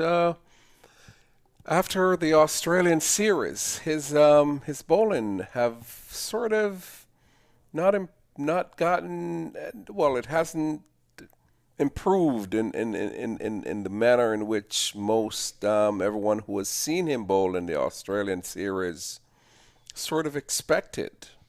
You can't improve when you're sitting on the bench, pal. You have to do it out there. You need to be out there. You need to have support. Bowlers bowl in pairs. So if he's going to bowl a bat over, you must have a tight bowler to bowl with him at the other end. Leg spinners normally go for runs, but they're wicket takers. And you need wickets. So if you have a leg spinner, use him. Especially, with spinner. And he has the googly. Look at it. We just had the wrong one right there. Fooled the batter. And he was bowled neck and crop. And in addition to that, he is considered maybe West Indies' best fielder. Exactly. So he can save you some runs in the field. So, Mr. Audley Watson, we want to say good evening to you, sir. You're taking it in over there. No, well, you're here in South Florida. You're not in Connecticut. You came down from the cold. David will have a thing or two to say. This one is in the air, coming from a leading edge. And the new batter is Harmeet Singh. He gets off the mark. But it's Harry Tector, who is the aggressive batsman who is facing... Hayden Walsh Jr. comes in. Let's see. Ooh, he plays it back along the track. And we were just speaking about his fielding. Should we talk about his catching? That one was coming back to him with pace, and he tried to pull it in, really. But by the time his hand would have gone up, he would have gone past him. Yes. Because you just said it, Tector is aggressive. But that was Harmeet Singh who hits that, because Singh is this new batsman who came in. This one was played in the air. So there's a good over there by Hayden Walsh Jr., in which he would have taken a wicket in his first over. Just as Hemwedge would have done, taking a wicket in his first over. Yes. 84 for 4. After 10 overs, I'm going to put you back in the spot again. I did ask you after 10 overs to predict the score. You did say anything above 170. They got to 192. 10 overs. Well, give a prediction for this. There is a difference this time. They're chasing. They have to make the 190, but Harry Tector, you know, if he's there, he's truly is aggressive, and I've seen him play, you know, in the World Cup, in which I think he actually top scored one of the time. So we know his capability, but I think he's going to have a little bit of difficulty chasing this 190. Okay, he's swinging this one, and he's getting a good hold of it too, and he's gone for 6. And Kyle Phillip is in for some rough treatment here this evening. This one, he whipped it off the pad. I'm sure you're going to see it again here in replay. Good looking shot. Proper cricketing shot. Good balance. Yes. And Harry is pretty good. He's a good batter. He's proven that at every level. Yes, it was not a bad delivery. He was badly lined, angle going down the leg side, but it's not like he was getting back and pulling. He just flicked it, a flick of the wrist, and got all of it. So Kyle is in for some rough treatment here. He's gone for 18 from 7 deliveries. He's bowling his right arm fast. And I say they're trusting the pitch. And Harry is on 43 from just 26 deliveries. Yeah, someone has got to take the fight. Martin Guptill was unfortunately run out, backing up a bit too far there when the ball was played back the track. This time outside the off stump and swing and a miss. And Kyle put everything into that one. He did.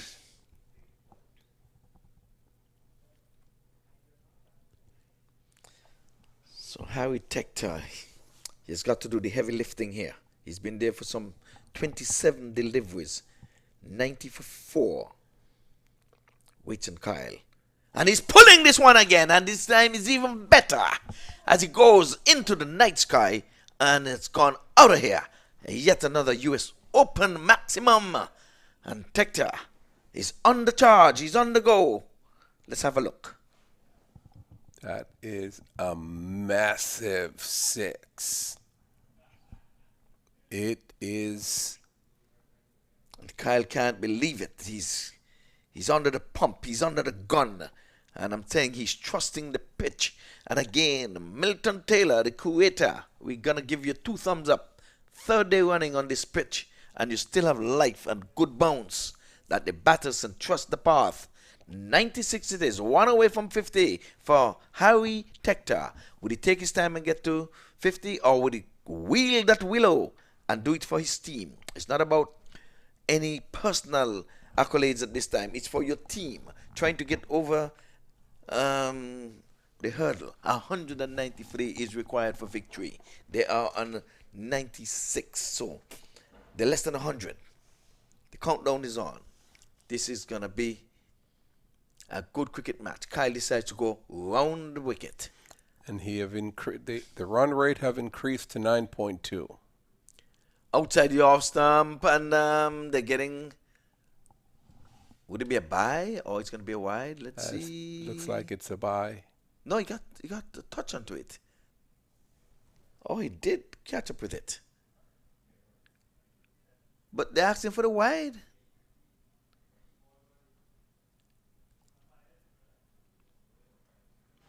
The umpires still haven't signaled, so they haven't signaled, so must be a run.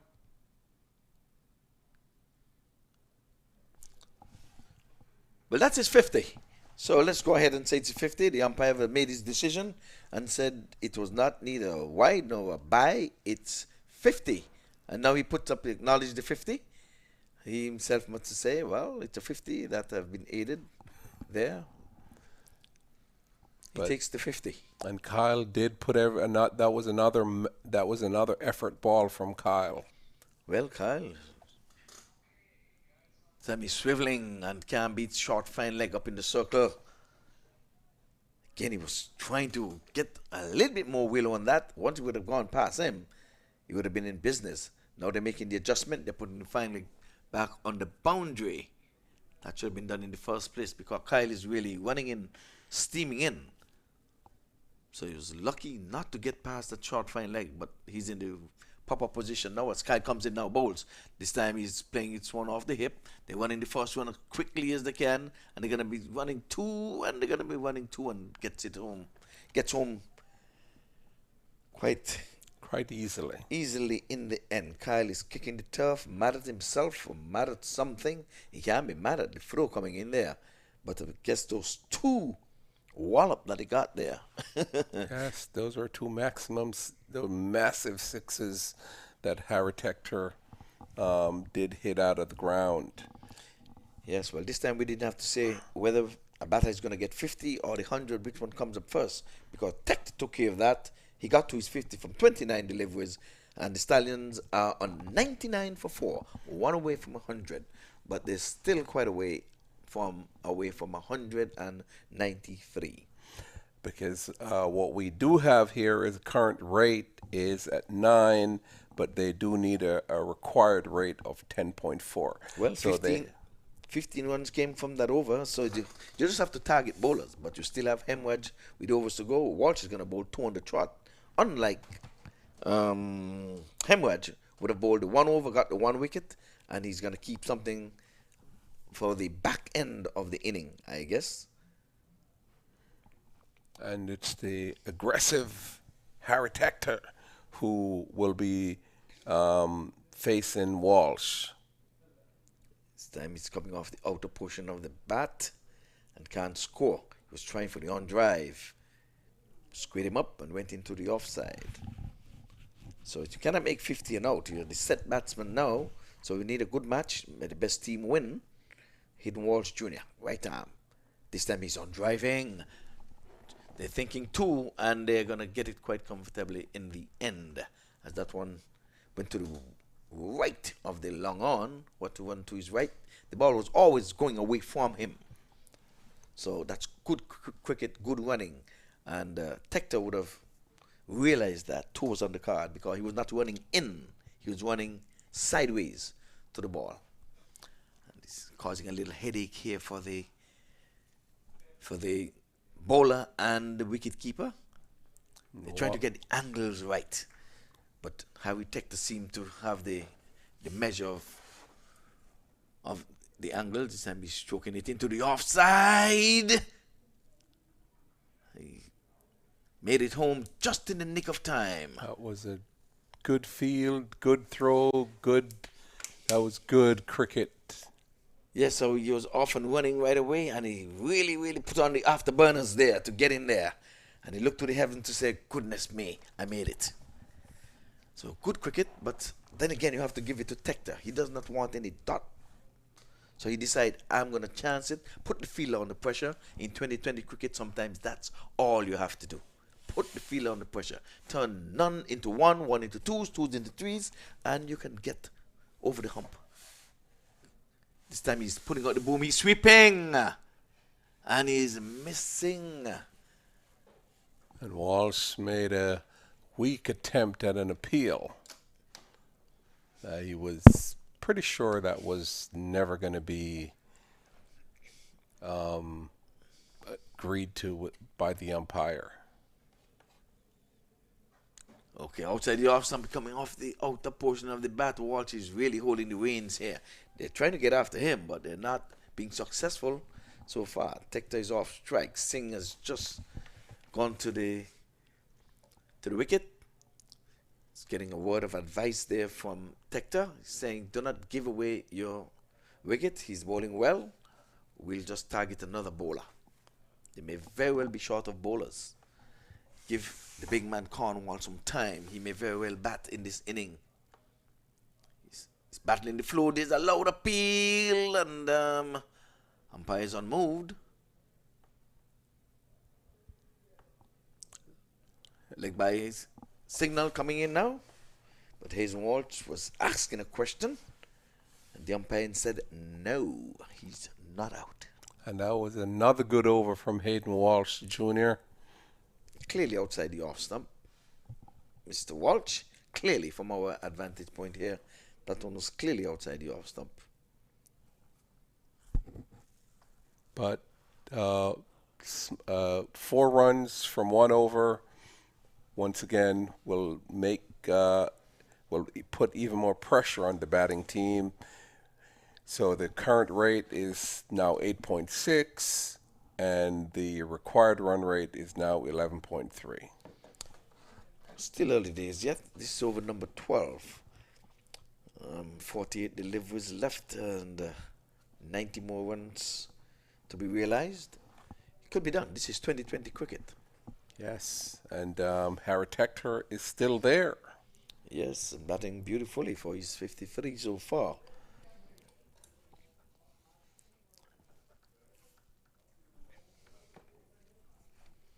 So tomorrow, the proceedings start all over again at 10 o'clock.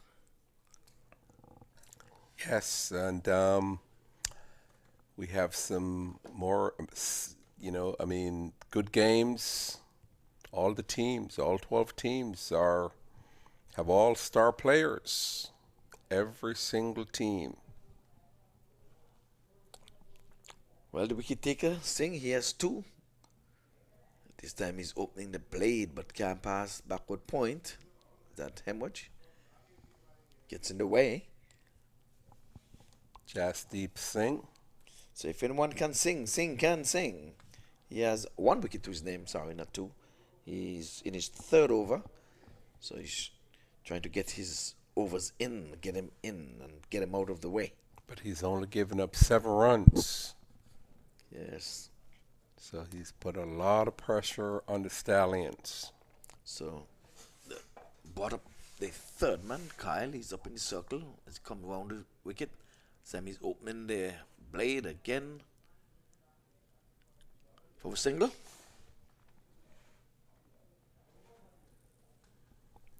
And let's see, there's some field changing. It's left and right combination, so you can always have some field placement here.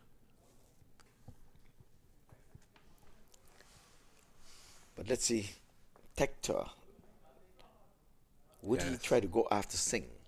They have got to keep going. You're not going to get to 190 by playing out bowlers. That's not going to happen. Or just getting singles. No.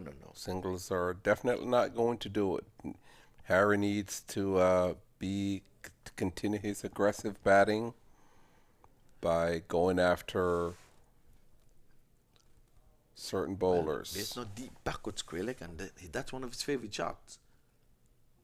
And this time he's playing into the offside, though. As Singh followed him outside the off stump, he was making room, trying to maybe entice him to get the ball into the onside, because they pull up this square leg, and the boundary riders would have been mid-wicket, long on, long off, cover sweeper, and a 3rd man. There was no deep backward square leg, so that was good bowling. And then Harry went way outside the off stump. Yes. In an attempt to create the angle he needed to get the maximum score, but Singh was not going to allow it. Once again, same approach, given nothing but singles. Yes, and Singh have them in a vice grip. Right now, they need a boundary. They need a boundary here, and they need it fast, quick, and in a hurry to keep it interesting. It's always a tall order. Chasing 100 and anything over 170 in one days these days could give a little bit of trouble.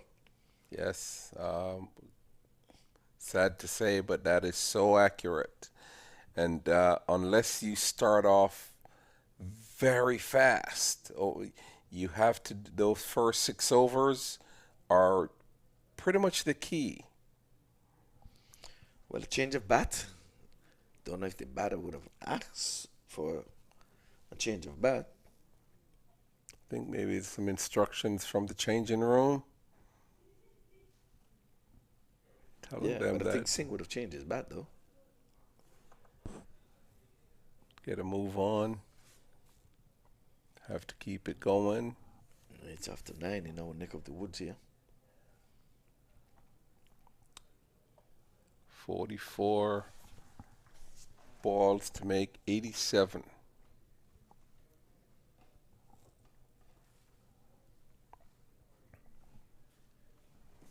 And here comes Jasdeep Singh.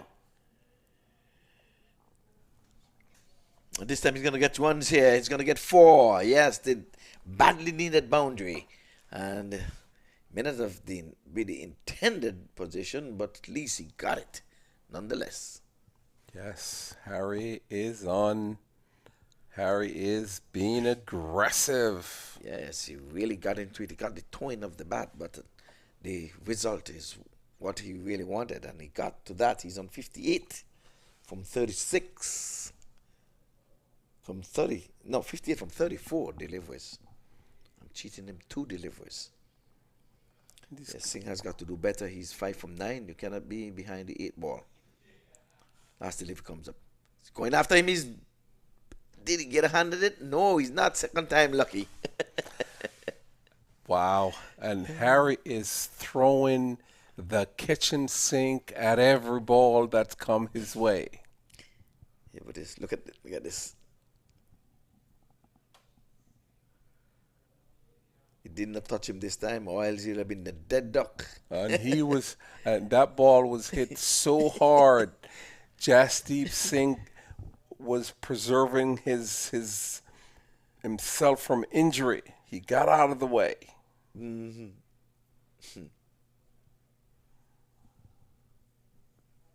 He could have tried to touch that ball, but it was coming back too hard. He didn't. Yeah, he wanted no part of it. Tried to get a boot in it.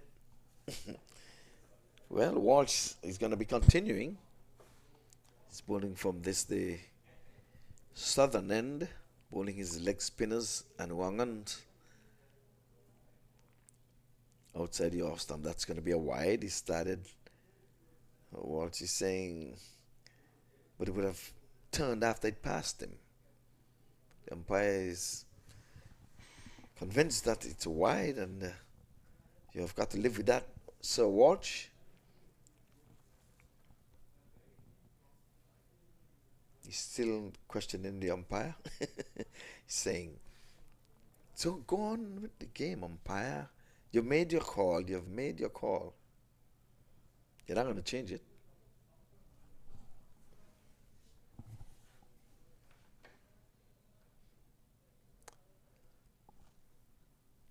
So he's going to be coming around the sticks for the first time. Bowling right arm round to the right hander. And he's pulling this one. Why did he try to change that? He goes for 6. So you do not get in discussion with the umpire. He's going to mess your game up, sir. And then he bowled a seamer. He didn't spin. No spin in it. We're going to see that again. You're going to see he's just going to throw down this ball as if he was mad. Look at this. See? Like, man, just bowl this one. Yes, and you're bowling leg spin into a left-hander. Yes, that's what I'm saying. It's the Because perfect It's as if you was mad at the umpire at this level, Yes. and you've played at the highest level. You can't be over there arguing with the umpire. You didn't want your wide to be called. Now you're gone for 7 runs. Yes. From 1 delivery. Outside the off stump. Wrong one going away, and I think that's what he was saying. That was the first delivery that went past him and turned after it would have passed him. I think that's what he's saying. But the umpire had already made his call. If the doctor say you're dead, you're dead. He signed that certificate, and Yes. you've got to go to the funeral home. He's going after him again, and this time it's a quick single.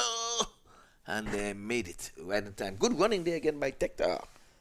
He was going to the danger end. He saw the run and he didn't hesitate. He said, I'm going to take this single and I want a piece of Walsh. He's on 58. So Singer's caught up with his deliveries, 12 from 12. So Hazen Walsh now coming into the hard-hitting Tector, putting out the reverse sweep. And it's a switch hit there. And he gets a single. Didn't get all of it. Goes on to 59. The score goes up to 119. Still 2 legal delivery left in this over. Ooh, and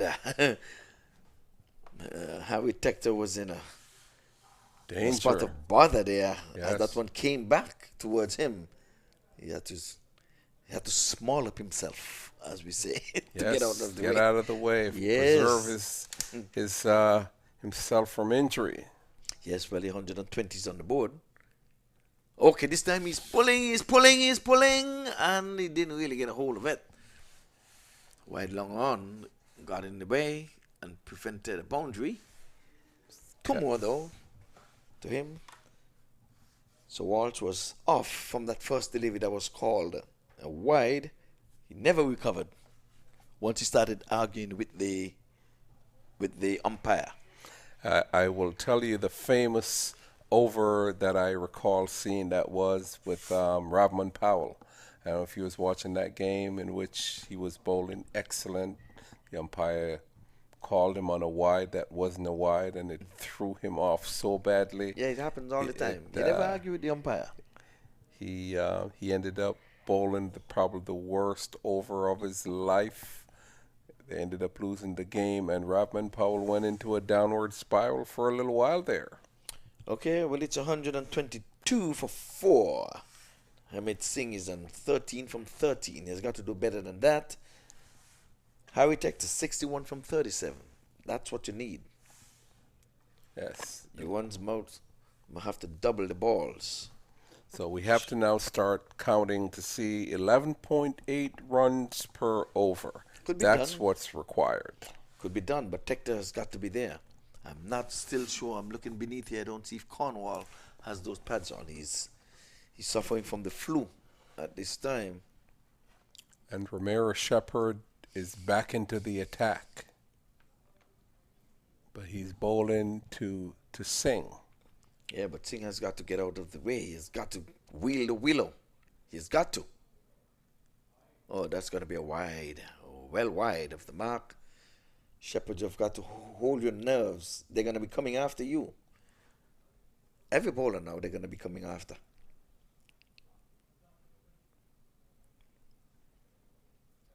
Even Hemwedge, when he comes in, there's no time to be playing down Hemwedge when he comes back into the attack, if he comes back in the attack. But I assume he will be back.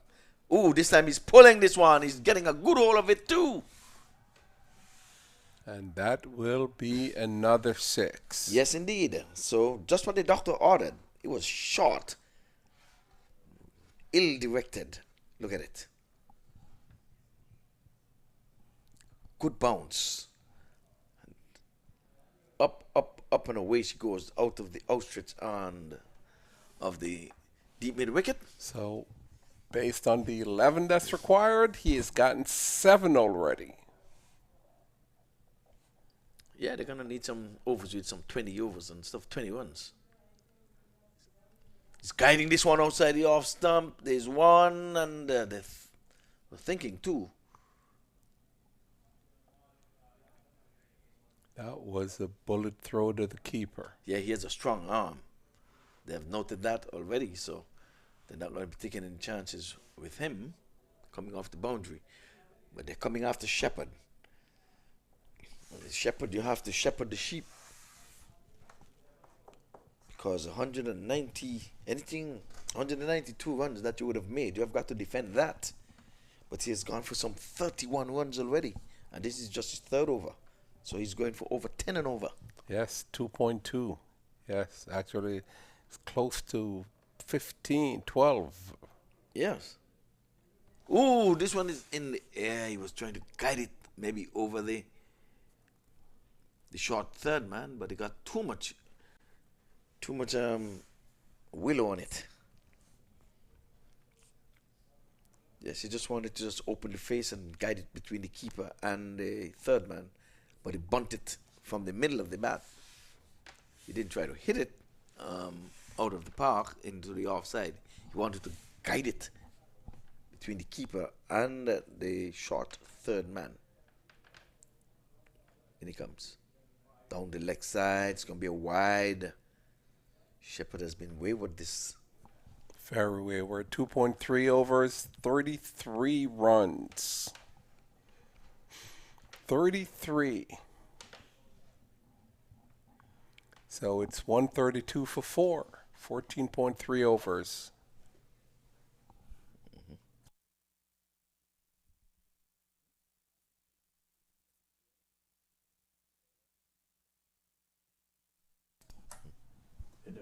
Got it? All right. So, Harmeet Singh, former IPL player. Yes, indeed. So, he really is the trump card. Well, actually, it's two trump cards that the Stallions have going for them. A key player for the Irish team, and as we pointed out, Harmeet Singh, IPL player. So let's see if they can take it home. 60 runs from 33 balls. In most T20 games, that is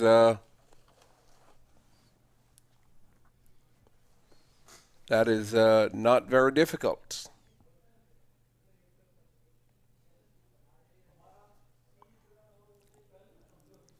So Harry Tector is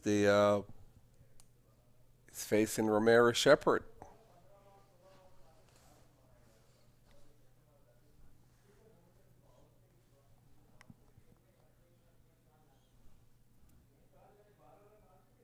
And in comes Romero.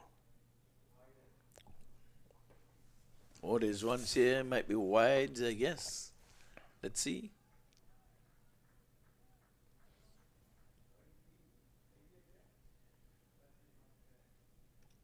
No, he got some willow onto it. Did get a touch. He did? Yes, well, one's given, so it's 64. Yes. 50 partnership has been realized, 56.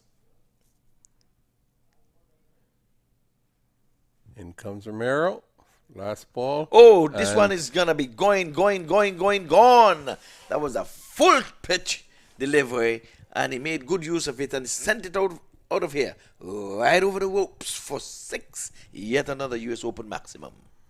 And at the rate that Harry Tector is going, he looks as if he'll be delivering. He looks with 5 overs, simply to make 51 runs. I told you from ball 1, the guy looks the part. He looks good, and he's an aggressive. He plays proper shots, and he said Guptill would have come and gone in an unfortunate way. I'm going to do the heavy lifting. Yes. And so far, he's done well for himself and the team. 70 from 40. I recall watching the World Cup in one of the games. It's a batsman game, 51 from 30. Yes. I think they're going to be getting this 193, which is required. So Hayden Walsh is going to complete his quota. He's gone for some 20, so it's going over 6 and over. And the run rate is now up at 9.5. Yeah, that's what I'm saying. The run rate matters not. As long as Tector is there, and now we've seen Hamid Singh, he's coming after him. He's going to just be ambling through for a single. Going to bring Tector, the man in form, trying to get to the first century. We would have seen a 90 92, today. 92, 92. Yeah, we were Jack one. Yeah, that's the former U.S. captain, made 92. Malhotra. Yeah. This time he's walking this one into the onside, giving and showing some respect to Hayden Walsh Jr. So he brought him in defense, kept a little low on him, but just worked it. He's saying, I'm not going to give away my wicket, just trying to get a boundary off this one. It's a good enough delivery, but I can score from it. This is good, proper cricket. This is the US Open number 14. Hayden Walsh with the wicket under his belt. Outside the off stump, and he's pulling this one in the air. Didn't get a hold of it. It was the wrong on. They're going to be taking on the arm of the fielder. The throw was a weak one coming in from the deep, and the scamper through for 2. Thumbs up given there by Singh. Hamid Singh gave the thumbs up to Tector because he was coming at the danger end. Yes. And he decided, I'm going to chance it. I'll make it. They're keeping the pressure on the bowlers. Okay, he's pulling this one. He's getting a hold of this one. And he takes the catch. Beautifully taken. And that was Rutherford. Yes, Rutherford, right on the boundary. He stood there. He stood his ground. He didn't touch the rope. He had 6 written all over it. Took the catch. And shoo the crowd. That could be a match-winning catch taken there. So Walsh takes his second wicket. Yeah. And he thought he had it. But Rutherford had the last say. Right here. A skip and a hop, but he did not touch the rope. He took said, the catch and shoo the crowd. Yes, he said, shh, I got this. But that was a good partnership between these two. What was the partnership? 62. 62. That was a good-looking 62. Still no Cornwall. And he's really under the weather. He's battling the flu. He bowled a 1 over. And I think the flu even came down a little more on him because he was whacked out of the park with his 1 over. Yes, he did. It was not that great an over. So Hamad Azam is the new batter. And let's see if he could continue same place where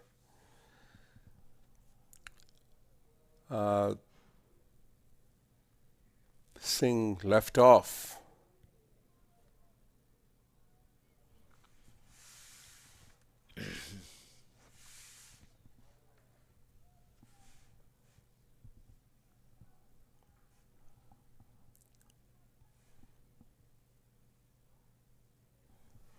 So Hayden Walsh Jr.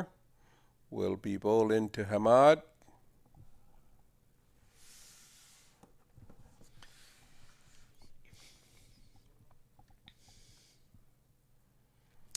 Well, he's stroking this one nicely. For a single out into the cover region. So just one legal delivery left in this spell for Walsh. He would have held his own. Would have bowled well. Even if he would have gone for 6 from this one, he would have bowled his 4 overs for just 31 runs with 2 wickets. 2 big wickets too. Yeah, it's just going to be the 1-1 though. And Harry thought about it and says, well, might as well just get him off. Let's not have any more risk from Hayden Walsh Jr., who bowls 4 overs for 26 runs, and he got 2 wickets. Yep, just 6 runs coming from that over. And at the time when they really needed to really push on. But like I said, it's still a batsman game from here on in, if you ask me. Yes. Yeah, with just 11 runs and over, you have Tector in there. If he stays there, this match is done and dusted. By all means, they won the toss. I don't think they want to settle for that 1 win. I am in full agreement. That says 45 runs from 4 overs with these caliber players. The wicket still being as good as it is, ball coming through. It should be a batter's. The batters should have the advantage. Yes, I would think so too. But we still have that one left armer, Hemwatch, who still have 3 overs. He's not going to get in his 3 overs for sure. But who is going to be coming back? Singh, he has that 1 wicket. He's going to be bowling his final over. So this is going to be break or make over. Oh, it's Jasdeep Singh. Yes, the opening bowler. He's coming back to finish his quota. And he's driving.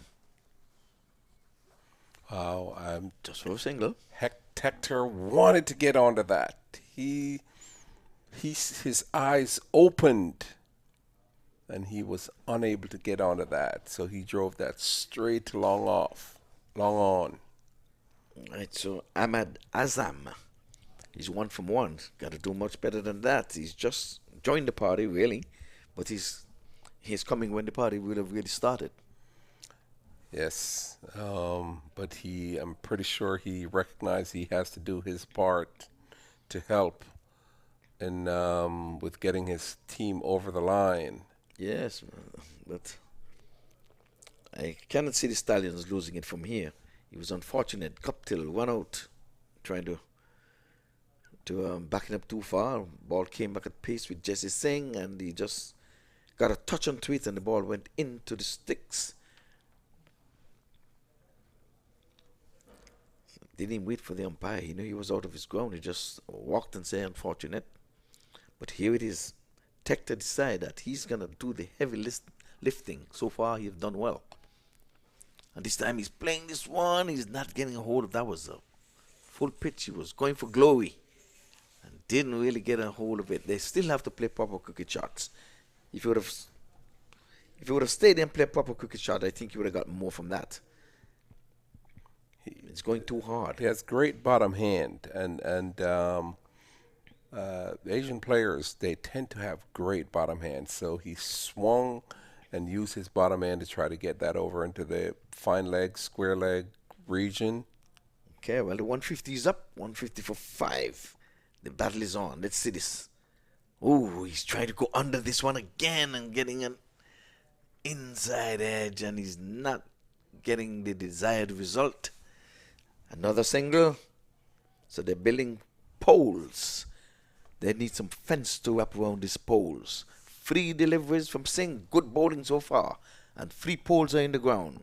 1, 2, 3.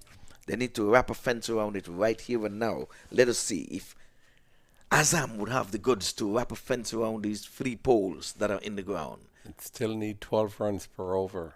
Yeah, that's easy peasy. But Singh, with ball in hand, 5.5 ounces. This time he's playing this one. And just like the doctor ordered, there goes another 4. He's sweeping the pacey.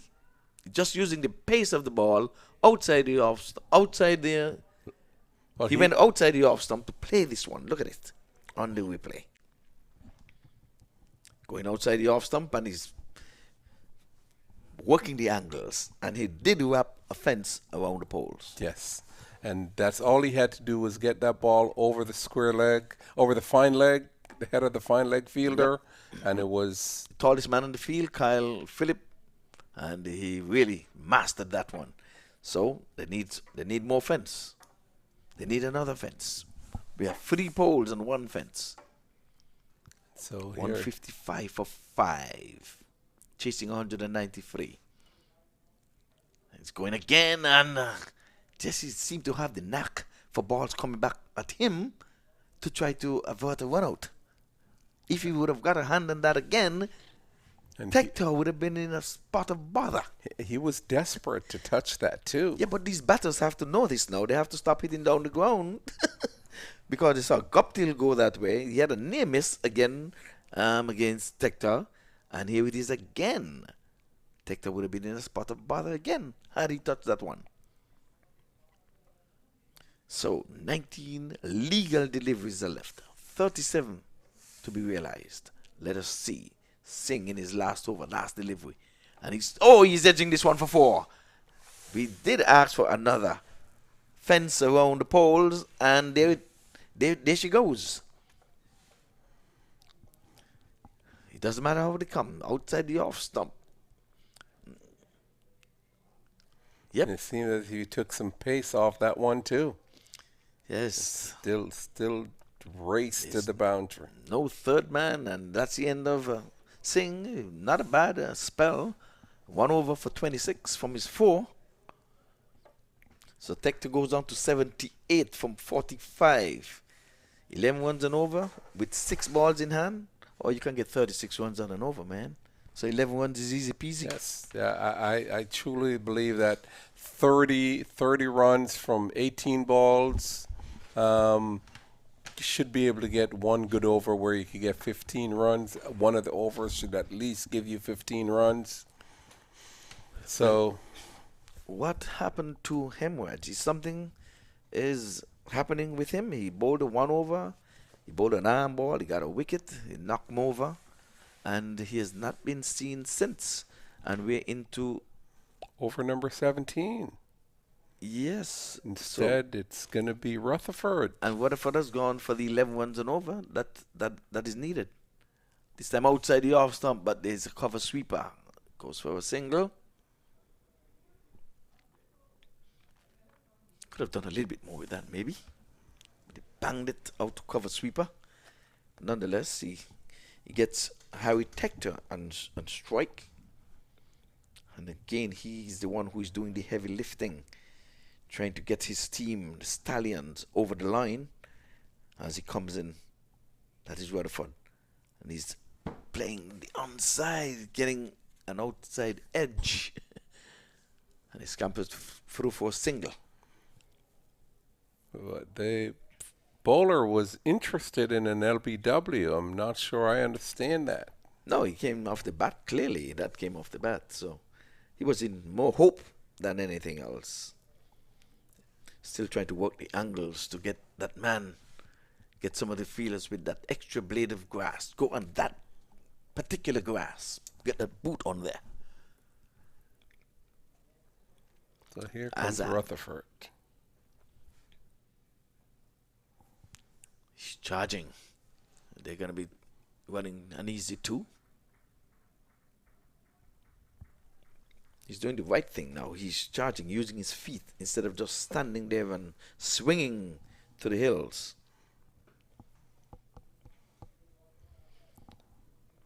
So Rutherford with his next 3 deliveries has got to really, really come good now. It's 164 for 5. Once again, yes. And it's to Hayden Walsh. Not timing. He didn't tug it from outside the off stump into the onside and pick out probably one of the best fielders in the world. You're not going to get past Hayden Walsh easily. He's quick on his feet and have safe hands as well. Oh, that's a good shot. But there's a man down there and he takes the catch. Unbelievable. That's an awesome catch, and it is the dangerous Harry Tector, the guy, the person they were banking on to take him over the line. And Rutherford banged that one into the pitch outside the off stump. And he got up a little bit more than he anticipated. That was a good bounce. It really, really had a good bounce in it. Sure, we see that again on replay. It was a kind of tennis bounce there. He tried to get on top of it. Here it comes. See? Effort delivery. He was really bouncing. Good work there. And good work there again by the cameraman. And a good catch coming in from the cover boundary. And he got there just in the nick of time to get the danger. The danger man. He's gone. So, is Azam going to be continuing now? He would have really, really done his bit for his team. 13 deliveries left. 28 runs to be realized. Still a batsman game. Still a batsman Because game. the wicket column is in no danger. But it's going to come down to think and imagine Cornwall did not get to bat. Battling Yeah, the flu. we're still looking to see. No, he's beneath us here. He's not Yeah. pad up or anything. He's seems as if he's walking gingerly too at the same time. So apart from the cold, he seems as if he's pulling a leg. He's not walking properly at all. But I'm sure he could have gone and maybe make a swing. Oh, this one is in the air and it's coming towards us for 6. And you can hear noise downstairs coming from the camp. There's no Waterford to shoot them this time. Remember, he took a catch in front of their camp and told them Yes. to shh. And sometimes in cricket, what you do is overconfidence will sometimes get you in trouble. And after bowling so excellent to Harry Tector, who was being so aggressive, he bowls to Van Shalawin, and probably thought he didn't need to focus, and as a result pitched that one up, put it in the slot, and he hit that out of the park. He had no choice. His first delivery up, at the last one to end the spell, he went for glory, and he got it. Is this going to be Shepherd? Shepherd has gone for plenty as well, but they're Yes. banking on him and his experience, his international experience to really hold the reins. 11 runs and over. They're going to need to get maybe 15 from this one to make it below 10 for the last over. It's going to be down to the wire. 6 wickets down. Let us see Cornwall walked across to the dressing room. Let's see if he's going to be putting on those pads. Yes, Cornwall is putting on his pads beneath us down there. So I guess he'll bat if needs be. With 6 wickets down. And that was a wide. The umpire called the wide on the first ball. He did. Batsman walked across the stump. And I guess the bowler and the wicketkeeper are not happy about that. But they have got to stop umpiring the game and play the game. Exactly. That's what I'm saying. The umpires are here for one reason, and that is to adjudicate. They're there to make sure that the game is played within the rules and the laws of the cricket, and you're supposed to go and follow the instructions, not argue them down.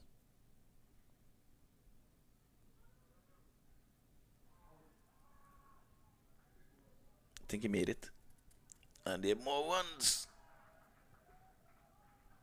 They got 2 while they're arguing. You see, we just said that. They made an appeal for a run out, and the ball just right in front of them there. They're looking to the umpire. And that good heads up running in there. While they're arguing with the umpire for the run out, they're leaving the ball. I'm sure we'll see it again here. And the batters at this level, schoolboys need to be looking at this. Thanks to MAQ again. Bring some of these international stars with game awareness. So you find the fielding team, they lapsed, and the 2 batters saying, well, if the umpire is going to send me out, that's fine. But in the meantime, I'm going to run whatever is happening in here. They ran 2. You call it stealing a run. Yes. Oh, I'd love to see the replay on that.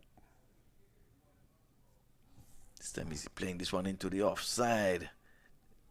Just for a single. So Tector would have made 79.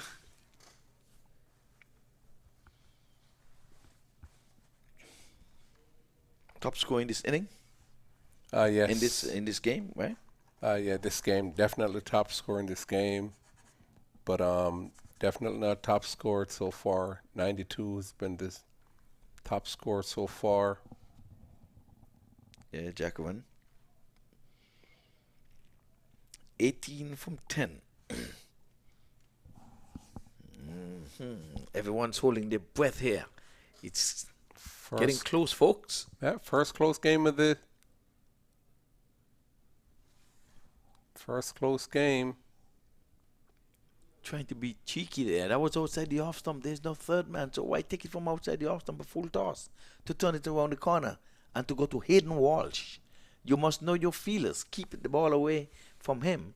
But then again, you have to give credit to the fielding team. 176 for 6.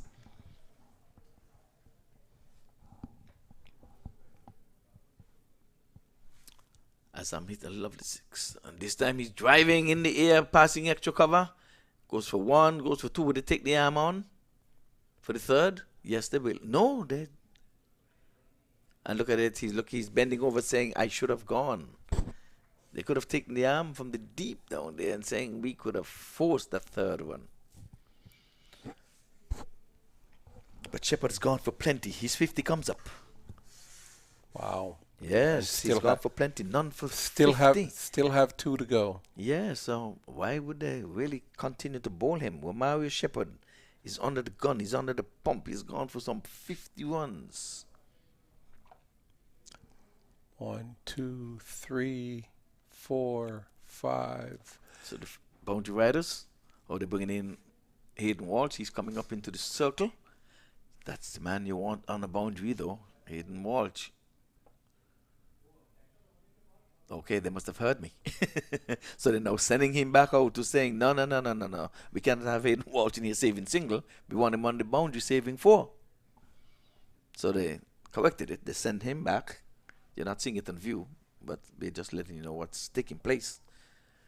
A Shepherd, gone for 50, comes in with his 50 livery. Outside the off stump, he's whacking this one over his head. It's just going to be 1. They're taking on the arm. Yes, and yes. Made it just in time. Just in time. And that's for that one that they refused, the 3rd one down there. Let's see if it's going to cost him. It's getting close. Yes. You seem nervous, George. No, I would love to see the replay, though. I really would love to have seen with the one out? Yes, both replays. Oh, he made it home, but they stayed in looking to the umpire, and the ball was just behind there by the keeper, and they stole it was a direct hit, though. I would have loved to have seen. Oh, no, not all direct hits are out now. I agree, but I've seen some of the direct hits that are definitely close. So it's the last ball of Romero Shepherd's. Ooh, and here it is. Did he get all of it? All of it. No, 4. It went for 4. Yes. It went for 4. Yeah, not 6. Ahmed Azam. Look at this. He just walked. Shepherd been expensive. And why the captain? He has to be the captain. I think Shepherd is the captain. Because why would you bowl Shepherd out? After you've given up 56 runs in 4 overs. Yes. That's gone for plenty. Almost. And only need just 9. Remember, just like I said, if they keep it down to under 10, it's just exactly what the doctor ordered. Yeah. They were going at 11. If you get at least to bring it down to 9, like I can see through walls, huh? So, I think it's Rutherford is going to bowl the last over, you think? Yes, number 50. Rutherford? I thought Rutherford was done. Let's see if he really is number 50. Rutherford is going to bowl the last over. What happened to Hemwood? Something has gone. Is Hemwood on the field? Isn't he number 8? Is he on the field? Isn't he? Isn't that Hemorrhage down there? Fine leg. Is that? I think that's him at fine leg. Yeah. So why he only bowled 1 over, got a wicket, and didn't bowl again? And now you're putting pace on the ball, and if a wicket goes, Cornwall is padded up. Fine leg. I think it's that. Right. I think he's at fine leg. Yeah, it seems as if that's him down there. Here he is driving. That's 1, just 8 to get. Could we have a tie? Yeah, super over. Could we have a super over?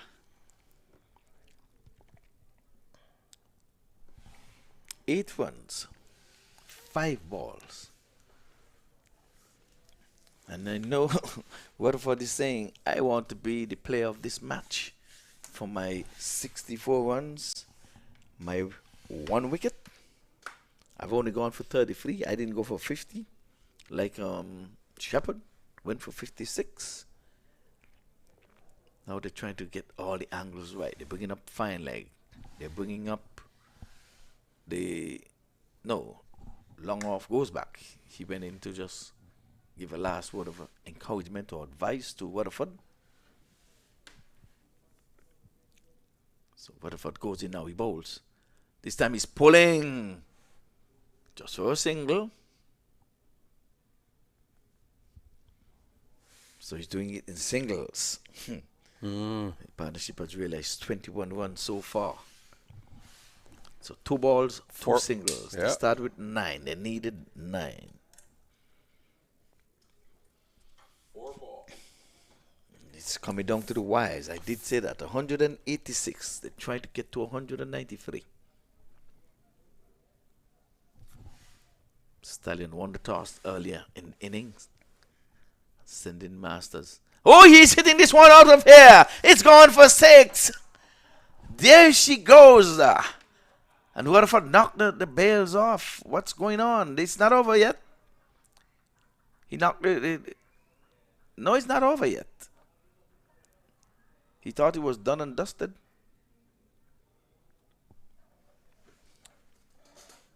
My word, I told you. It's a tall order, but Tector, he would have done it. He did the heavy lifting. And this is the US Open 14th edition. Folks, you cannot have it any better than this. Tied We have score. 1-1. Chase The it scores down. are level. 1-1 to get, and you have all the free balls. All the players are going to be within the 30-yard circle, trying to prevent one. I still have to find out why Hemorrhage did not bowl a second over. He bowled 1 good over, got a wicket, and wait, men are still walking in. So hold on. Waterford, you need a miracle here. Tector with 79. He played the inning, a gem of an inning. And this time he plays this down. What a win. I don't think Waterford is going to be using the shh anytime soon. Now they need to come towards the player dugout to shake hands now. I hope Waterford is going to be the bigger man now. You see, I hate to say it, but I don't think that first wicket would have gone to the likeness of cricket. But they need to get that way. Waterford, you got to stay with your team now. See, the camera is even showing him. Take him off there. Well, let's go ahead here. The top score of the inning would have been Tector. He got 79 from 47. And the second top score would have been Hamid Singh for 24. And one beneath that, 23, would have gone to Azam. And double figures, 15 for Shalwick. And Guptill, unfortunately, went out for 12. Another 12 came from Samit Patel. Extras, all of 9. They wanted 19.4 overs with 2 deliveries to spare. That's 193 for 6. Folks, Stallion would have won this one, and they kept their hopes alive in this tournament. We get the bowling figures in a minute. And we're going to start with the 50 because Shepherd at the top of the inning would have gone 4 overs, none for 56. But the pick of the bowlers would have been Hayden Walsh Jr. He bowled his 4 overs, 2 for 26. But Hemorrhage bowled his 2 overs for 16. He got 1 wicket. So he bowled 2 overs. He didn't bowl 1 over. He bowled 2 overs and never came back. Yes. Why? I mean, that is somewhat of a head scratcher. Yes, but Waterford won for 41 from 3.4. But it was a good game, and the pitch, I have to again give it to the curator. But that man, 79, Hector, yes. He really came to the fore. We want to say thanks again to the production crew, Wadi Lalman and his crew, for bringing you the coverage that you've been viewing all day long. Number 3, done and dusted. All 3 matches. Worth looking, worth reviewing. It's going to be on MAQ TV, so you can always get back on the MAQ TV and do your thing. You can sit. The highlights will be on at a later date. But for now, we'll see we're going to send you downstairs to have the player of the game. And we're going to have Vinod Manchand. He's going to be making his way downstairs for the player of the game. In the meantime... For the presentations. And in the meantime, we will... we will be... The live commentary, that is done and dusted here. But tomorrow, George, I'm sure you'll be back here tomorrow. Yes, we'll be back tomorrow. Bright and early tomorrow. And at least... we'll be able to bring you coverage. Folks, we hope you would have enjoyed what we would have really bring to you out there. Hope to see you tomorrow on television. Good night. And see you tomorrow.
Good night, sir.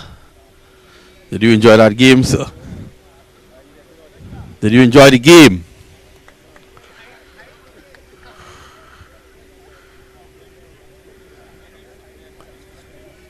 Act fat man if you get an audio there. According to Mark, fat man.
But welcome to the post-match presentation ceremony, and what a match. Stallions taking this victory after it looked as if they were out. But once Harry Tector was in, you knew they had a chance. He scored 79 to take them to victory. Joining me at the presentation ceremony is Stephen Charter, who is one of our sponsors of the Man of the Match Award. And of course, the chairman of Cricket Council USA, Mark Qureshi, who was telling me off here that he really enjoyed Harry Tector's batting. So Harry Tector is our man of the match, and the chairman will present the trophy.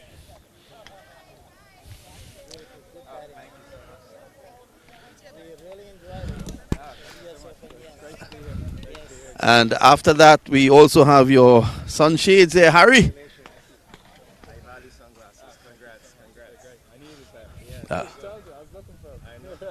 Well, Harry, congrats. Talk us through that inning. Yeah, it was a funny sort of innings. I think I struggled a bit at the start, and then obviously unfortunate to run out Martin in the way that he was run out. But I guess when you're chasing a score like that, it makes it pretty simple as to how you have to try and play. And luckily today I was able to come off to a certain degree. Yeah. When Martin left, did you think that your role was now double?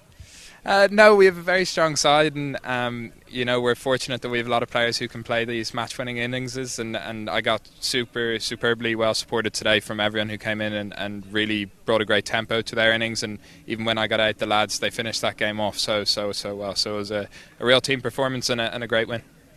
Wonderful. Well, you have a Grenadian there. Mark is also a West Indian. You're an Irishman. So we will have a beer for that win. Yeah, we can do that. Yeah, absolutely. Wonderful. So that's it from us at the presentation ceremony. Stallions, they stay alive. Unfortunately, the Masters, they might be heading home.